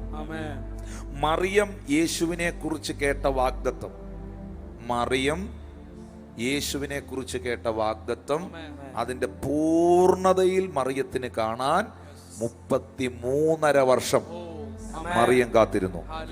ഹന്ന ദൈവസന്നിധിയിൽ കാത്തിരുന്നു. എലിസബത്തും സക്രിയാവും പ്രാർത്ഥനയോടെ തലമുറയ്ക്കായി കാത്തിരുന്നു. ഇതിലെല്ലാം ഉപരിയായിട്ട് ഒരു വാക്ക് പറഞ്ഞ് ഞാൻ പ്രാർത്ഥിക്കട്ടെ എൻ്റെ പ്രിയമുള്ളവർക്ക് വേണ്ടിയിട്ട്. അബ്രഹാം കാത്തിരുന്നതും, സാറ കാത്തിരുന്നതും, മോശ കാത്തിരുന്നതും, നോഹ കാത്തിരുന്നതും, ദാവീദ് ദൈവത്തെ കാത്തിരുന്നതും, യോബ് ദൈവത്തെ കാത്തിരുന്നതും, യേശു കർത്താവ് 30 വർഷം പിതാവിന്റെ സമയത്തിന് വേണ്ടി കാത്തിരുന്നതും, മറിയവും ഹന്നയും എലിസബത്തും ഒക്കെ കാത്തിരുന്നതിനേക്കാൾ അപ്പുറമായി വേറൊരു കാത്തിരിപ്പ് ഇപ്പോൾ നടക്കുന്നുണ്ട്. വേറൊരാൾ കാത്തിരിക്കുന്നുണ്ട്, വെയിറ്റ് ചെയ്യുന്നുണ്ട്. നിങ്ങൾ പലരും നിങ്ങളുടെ പ്രാർത്ഥനയുടെ മറുപടികൾ വെയിറ്റ് ചെയ്യുകയാണ്. നിങ്ങളിൽ പലരും ഇന്ന് രാത്രി നിങ്ങളുടെ സൗഖ്യത്തെ, നിങ്ങളുടെ വിടുതലിനെ, നിങ്ങളുടെ ജീവിതാനുഗ്രഹങ്ങളെ വെയിറ്റ് ചെയ്യുകയാണ്. പക്ഷെ വേറൊരു കാത്തിരിപ്പ് ഒരു സ്ഥലത്ത് നടക്കുന്നുണ്ട്. അത് പത്രോസിന്റെ ലേഖനത്തിലാണ് പത്രോസ് പറയുന്നത്. 2 പത്രോസിന്റെ ലേഖനം 3-ാം അധ്യായം 9-ാമത്തെ വാക്യത്തിനകത്ത് പത്രോസിന് പരിശുദ്ധാത്മാവിൽ വെളിപ്പെടുത്തുകയാണ്, ചിലർ താമസം എന്ന് വിചാരിക്കുന്നത് പോലെ കർത്താവ് തന്റെ വാഗ്ദത്തം നിവർത്തിക്കാൻ താമസിക്കുകയില്ല. ആരും നശിച്ചു പോകാതെ എല്ലാവരും മാനസാന്തരപ്പെടുവാൻ അവൻ ഇച്ഛിച്ച് ദീർഘക്ഷമ കാണിക്കുന്നേ ഉള്ളൂ. ഇവിടെ അനേകർ കാത്തിരിക്കുന്നതിനെ കുറിച്ച് നിങ്ങൾ കേട്ടു. എന്നാൽ നിങ്ങൾക്കൊരു സത്യം അറിയുമോ പ്രിയപ്പെട്ടവരെ? യേശു കർത്താവ്, ജീവനുള്ള ദൈവം, മനസ്സാന്തരപ്പെടാത്ത നിങ്ങളെ, ഇതുവരെ അവനെ രക്ഷകനായി സ്വീകരിക്കാത്ത നിങ്ങളെ, പാപവഴിയിൽ ജീവിക്കുന്ന, ലോക വഴിയിൽ ജീവിക്കുന്ന നിങ്ങളെ കാത്തിരിക്കുകയാണ്. Jesus Christ almighty Lord is waiting for you, my brother and sister. He is waiting for you. Amen. He is waiting for you. Amen. ആ ഇളയ മകൻ, വീട് വിട്ടുപോയ മകനില്ലേ, അപ്പന്റെ നന്മകൾ മുഴുവൻ കൊണ്ടുപോയി ദൂർത്തടിച്ച് തകർന്നുപോയ ആ ചെറുപ്പക്കാരൻ, ആ ചെറുപ്പക്കാരൻ്റെ മടങ്ങി വരവിന് വേണ്ടി പിതാവ് കാത്തിരുന്നത് പോലെ നിങ്ങളെ കാത്തിരിക്കുന്നു. എന്താ യേശു വരാഞ്ഞേ? കർത്താവിൻ്റെ വരവ് എന്താ ഡിലേ ആകുന്നേ? ചിലരും കൂടെ മനസ്സാന്തരപ്പെടാൻ, ചിലരും കൂടെ മടങ്ങി വരാൻ. ഞാനിങ്ങനെ ചിന്തിക്കും ചിലപ്പോഴൊക്കെ, കർത്താവേ, നീ ഒരു 24 വർഷം മുമ്പ് വന്നിരുന്നെങ്കിൽ ഒരുപക്ഷെ ഞാൻ നിന്റെ സന്നിധിയിൽ കാണത്തില്ലായിരുന്നു. കഴിഞ്ഞ വർഷം രക്ഷിക്കപ്പെട്ട, കഴിഞ്ഞ വർഷം യേശുവിലേക്ക് വന്ന പ്രിയ മക്കൾക്ക് പറയാൻ കഴിയില്ലേ, അതിന് മുൻപിലത്തെ വർഷം യേശു വന്നിരുന്നെങ്കിൽ എനിക്ക് കർത്താവിൻ്റെ സന്നിധിയിൽ നിൽക്കാൻ പറ്റത്തില്ലായിരുന്നു. എല്ലാവരും മനസ്സാന്തരപ്പെടാൻ അവൻ ആഗ്രഹിക്കുന്നു.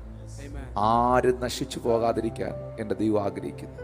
നിങ്ങളുടെ ഭർത്താവ് നശിച്ചു പോകാൻ എൻ്റെ ദൈവം ആഗ്രഹിക്കുന്നില്ല. നിങ്ങളുടെ ഭാര്യ, നിങ്ങളുടെ മക്കൾ, നിങ്ങളുടെ കുടുംബം, നിങ്ങൾ നശിച്ചു പോകാൻ കർത്താവ് ആഗ്രഹിക്കുന്നില്ല. സ്നേഹത്തോടെ പാട്ടുകാരൻ പാടിയതുപോലെ രക്ഷിതാവ് സ്നേഹത്തോടെ കാത്തിരിക്കുന്നല്ലോ. ഭയം വേണ്ട, ശങ്കിക്കേണ്ട, വാവങ്കൽ നീ ഇന്ന് എന്ന് പാടുന്നത് പോലെ ഇന്ന് രാത്രിയിൽ ദൈവം നിങ്ങളെ കാത്തിരിക്കുന്ന പ്രിയപ്പെട്ടവരെ. ഈ ദിവസങ്ങളിൽ കർത്താവിൻ്റെ സന്നിധിയിലേക്ക് ഒന്ന് വരാൻ, അവൻ്റെ സന്നിധിയിൽ സമയം ചെലവഴിക്കാൻ, പ്രാർത്ഥിക്കാൻ ഒന്ന് ഏൽപ്പിച്ചു കൊടുക്കാവോ? ദൈവം നിങ്ങളെ വെയിറ്റ് ചെയ്യുകയാണ്. വിട്ടുകളയേണ്ടതിനെയൊക്കെ ഒന്ന് വിട്ടുകളയാമോ? ഉപേക്ഷിക്കേണ്ടതിനെയൊക്കെ ഒന്ന് ഉപേക്ഷിക്കാമോ? മടങ്ങി വരേണ്ടടുത്ത് നിന്ന് മടങ്ങി വരാമോ? മാനസാന്തരപ്പെടേണ്ട മേഖലകളിൽ ഒന്ന് മാനസാന്തരപ്പെടാമോ? ചിലരും കൂടെ മാനസാന്തരപ്പെടുവാൻ അവൻ ആരും നശിച്ചു, എനിക്ക് ആ വാക്ക് ഭയങ്കര ഹാർട്ട് ടച്ചിങ്ങാണ്. ആരും നശിച്ചു പോകരുത്, ദൈവത്തിൻ്റെ ആഗ്രഹമാണ്. യോഹന്നാന്റെ സുവിശേഷം 3-ാം അധ്യായം 16-ാം വാക്യത്തിൽ എഴുതിയിട്ടുണ്ട്, തൻ്റെ ഏകജാതനായ പുത്രനിൽ വിശ്വസിക്കുന്ന ഏവനും നശിച്ചു പോകാതെ നിത്യജീവൻ പ്രാപിക്കേണ്ടത് അവനെ നൽകുവാൻ തക്കവണ്ണം പിതാവായ ദൈവം ഈ ലോകത്തെ സ്നേഹിച്ചു. ഇന്ന് രാത്രിയിൽ നിങ്ങളെ യേശു വിളിക്കുകയാണ്. കർത്താവ് നിങ്ങളെ വിളിക്കുകയാണ്, പ്രാർത്ഥനയ്ക്കായി വിളിക്കുകയാണ്. യേശുവിനോടൊന്ന് പറഞ്ഞ്, കർത്താവെ, ഞാൻ നിന്റെ സന്നിധിയിൽ പല വിഷയങ്ങൾക്കായി കാത്തിരിക്കുന്നുണ്ട്, പല വിടുതലുകൾക്കായി കാത്തിരിക്കുന്നുണ്ട്, പല മറുപടികൾക്കായി കാത്തിരിക്കുന്നുണ്ട്.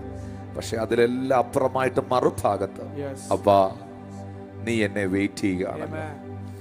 ആ ഹോരേബിന്റെ പർവ്വത മുകളിൽ മോശയെ കാത്തു നിന്ന യഹോവ, മോശ ഹോരേബിന്റെ പർവ്വത മുകളിൽ നടന്നടുക്കുമ്പോൾ മോശ അവിടെ വരുന്നതിന് മുൻപേ മോശയെ വെയിറ്റ് ചെയ്ത് ദൈവം അവിടെ നിൽക്കുകയാണ്. ആ കാഴ്ച എത്ര പേര് രാത്രിയിൽ ആത്മാവിൽ കാണുന്നുണ്ട്? പ്രാർത്ഥനയുടെ പർവ്വതത്തിലേക്കൊന്ന് ഓടിക്കയറാൻ, വിശുദ്ധിയുടെ പർവ്വതത്തിലേക്കൊന്ന് ഓടിക്കയറാൻ, ദൈവ സാന്നിധ്യത്തിലേക്കൊന്ന് കടന്നു വരാൻ എത്ര പ്രിയപ്പെട്ടവർ തയ്യാറാണ്? ഭയം വേണ്ട, ശങ്കിക്കേണ്ട. വിശുദ്ധ ബൈബിൾ നമുക്ക് തരുന്ന ഒരു ഉറപ്പുണ്ട്, ഏതു സമയത്തും കൃപ ലഭിക്കേണ്ടതിന്, ഏതു സമയത്തും കൃപ ലഭിക്കേണ്ടതിന് കൃപാസനത്തിനരികിലേക്ക് നിങ്ങൾക്ക് ഓടി വരാൻ കഴിയും. അതിനകത്ത് ഈ ലോകത്തിലെ മതമോ ജാതിയോ ഒന്നുമില്ല പ്രിയപ്പെട്ടവരെ. തൻ്റെ നാമം വിളിച്ചപേക്ഷിക്കുന്ന ഏവനും രക്ഷിക്കപ്പെടുവാനിടയാണ്. വിശ്വാസത്തോടെ, പ്രാർത്ഥനയോടെ യേശുവേ എന്നൊന്ന് വിളിച്ചേ. ഈ ലൈവ് സർവീസ് കാണുന്ന പ്രിയപ്പെട്ടവർക്ക് വേണ്ടി ഞാൻ പ്രാർത്ഥിക്കുകയാണ്. ഭയം വേണ്ട, ശങ്കിക്കേണ്ട, വാവങ്കൽ നീന്ന്. ഭയം വേണ്ട, ശങ്കിക്കേണ്ട, വാവങ്കൽ നീന്ന്.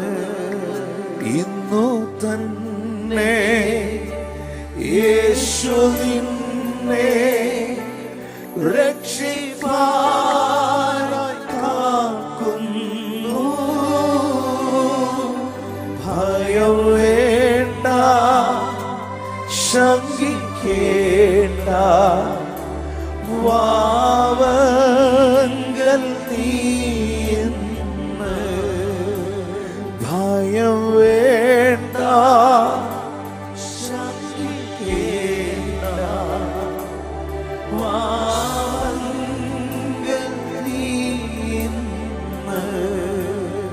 ഇന്നു നീ ഒരിക്കൽ കൂടി ദൈവവിളി കേട്ടല്ലോ.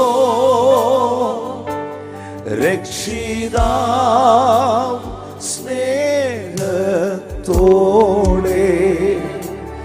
കാത്തിരിക്കുന്നുണ്ടല്ലോ. അതാണ് ഇന്ന് ആ വരികളൊന്നുകൂടെ. ഇന്നു നീ ഒരിക്കൽ കൂടി രാത്രി ദൈവത്തിന്റെ പരിശുദ്ധാത്മാവ് നിങ്ങളോട് സംസാരിച്ച വചനം അതാണ്. നിങ്ങളെ കാത്തിരിക്കുന്ന കർത്താവ്. മക്കളെ, യഹോവയെ കാത്തിരിക്കുന്നവർ ശക്തിയെ പുതുക്കും. അവർ കടുകനെ പോലെ ചിറകടിച്ചു കയറും. തന്നെ യേശു നിന്നെ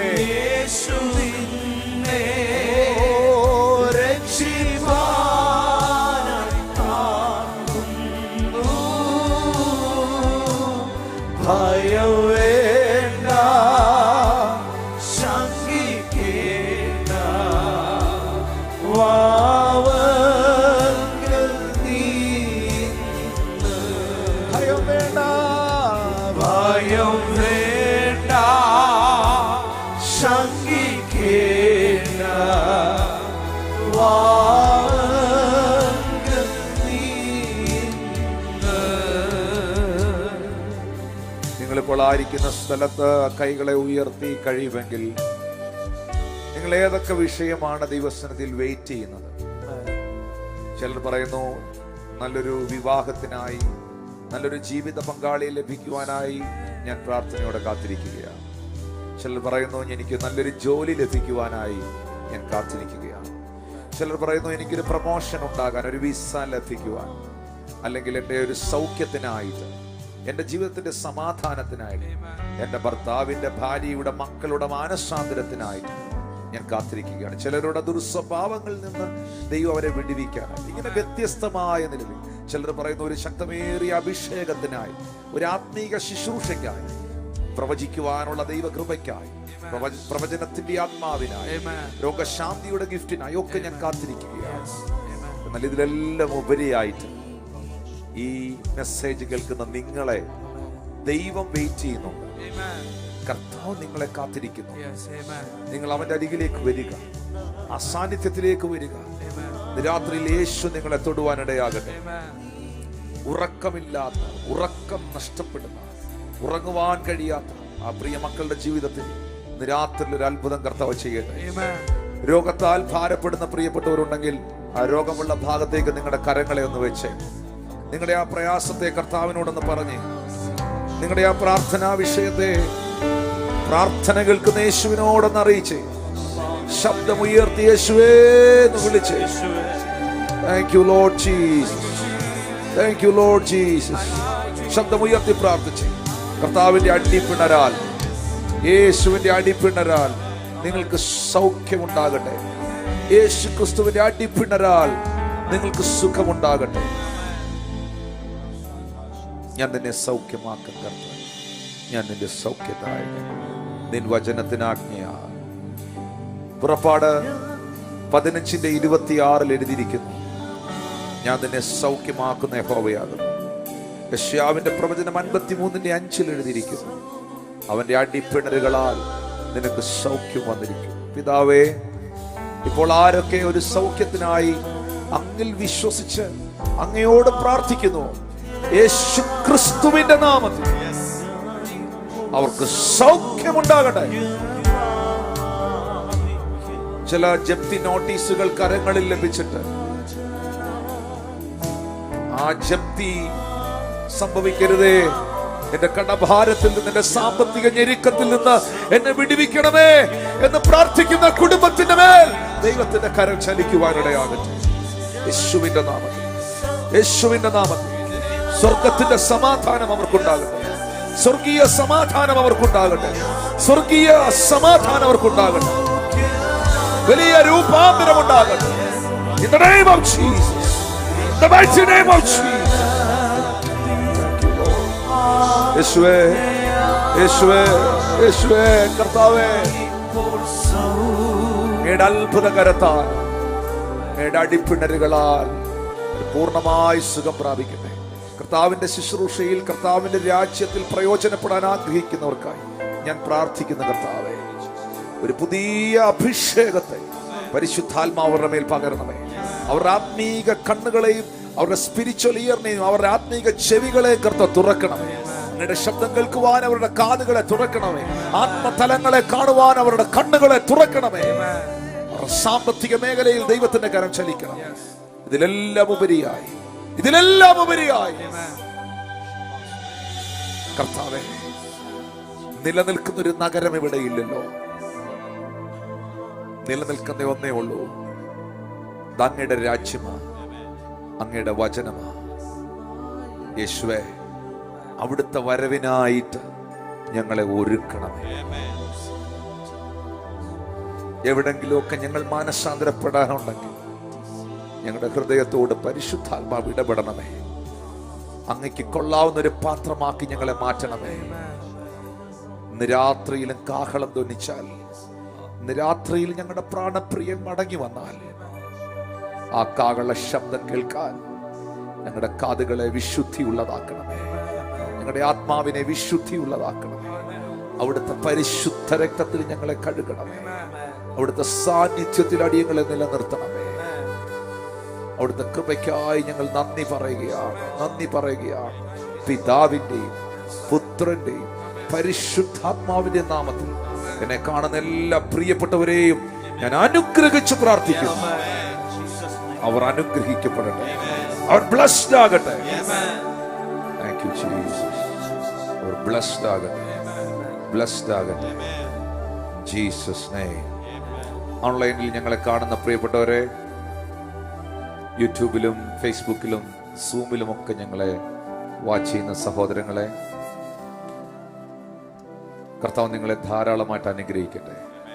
അബ്രഹാമിന്റെ കാത്തിരിപ്പ് അവന്റെ ജീവിതത്തിലെ ഏറ്റവും വലിയ അത്ഭുതമാണ്.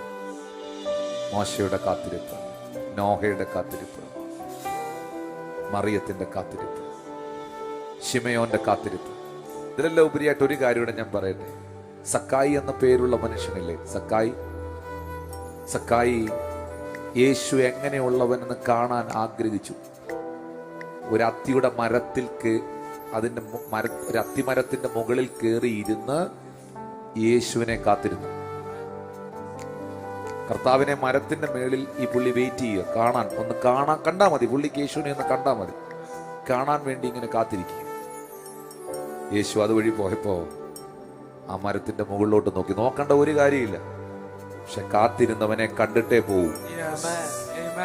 വെയിറ്റ് ചെയ്യുന്നവനെ കണ്ടിട്ടേ പോവും. കാണാതെ പോകത്തില്ല.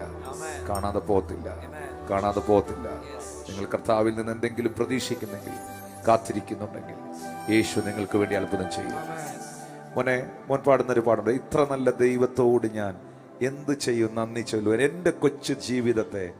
Hallelujah. Thank you Lord Jesus. ഞാൻ സൂമിലുള്ളവർക്ക് വേണ്ടി പ്രാർത്ഥിക്കാൻ പോവുകയാണ്. പ്രത്യേകിച്ച് ഈ ഞായറാഴ്ചയിൽ ഞാൻ കൊട്ടാരക്കര ചർച്ചിൽ ശുശ്രൂഷിക്കുന്നു. നിങ്ങൾക്ക് കടന്നു വരാൻ കഴിയുമെങ്കിൽ അത് അനുഗ്രഹമായിരിക്കും.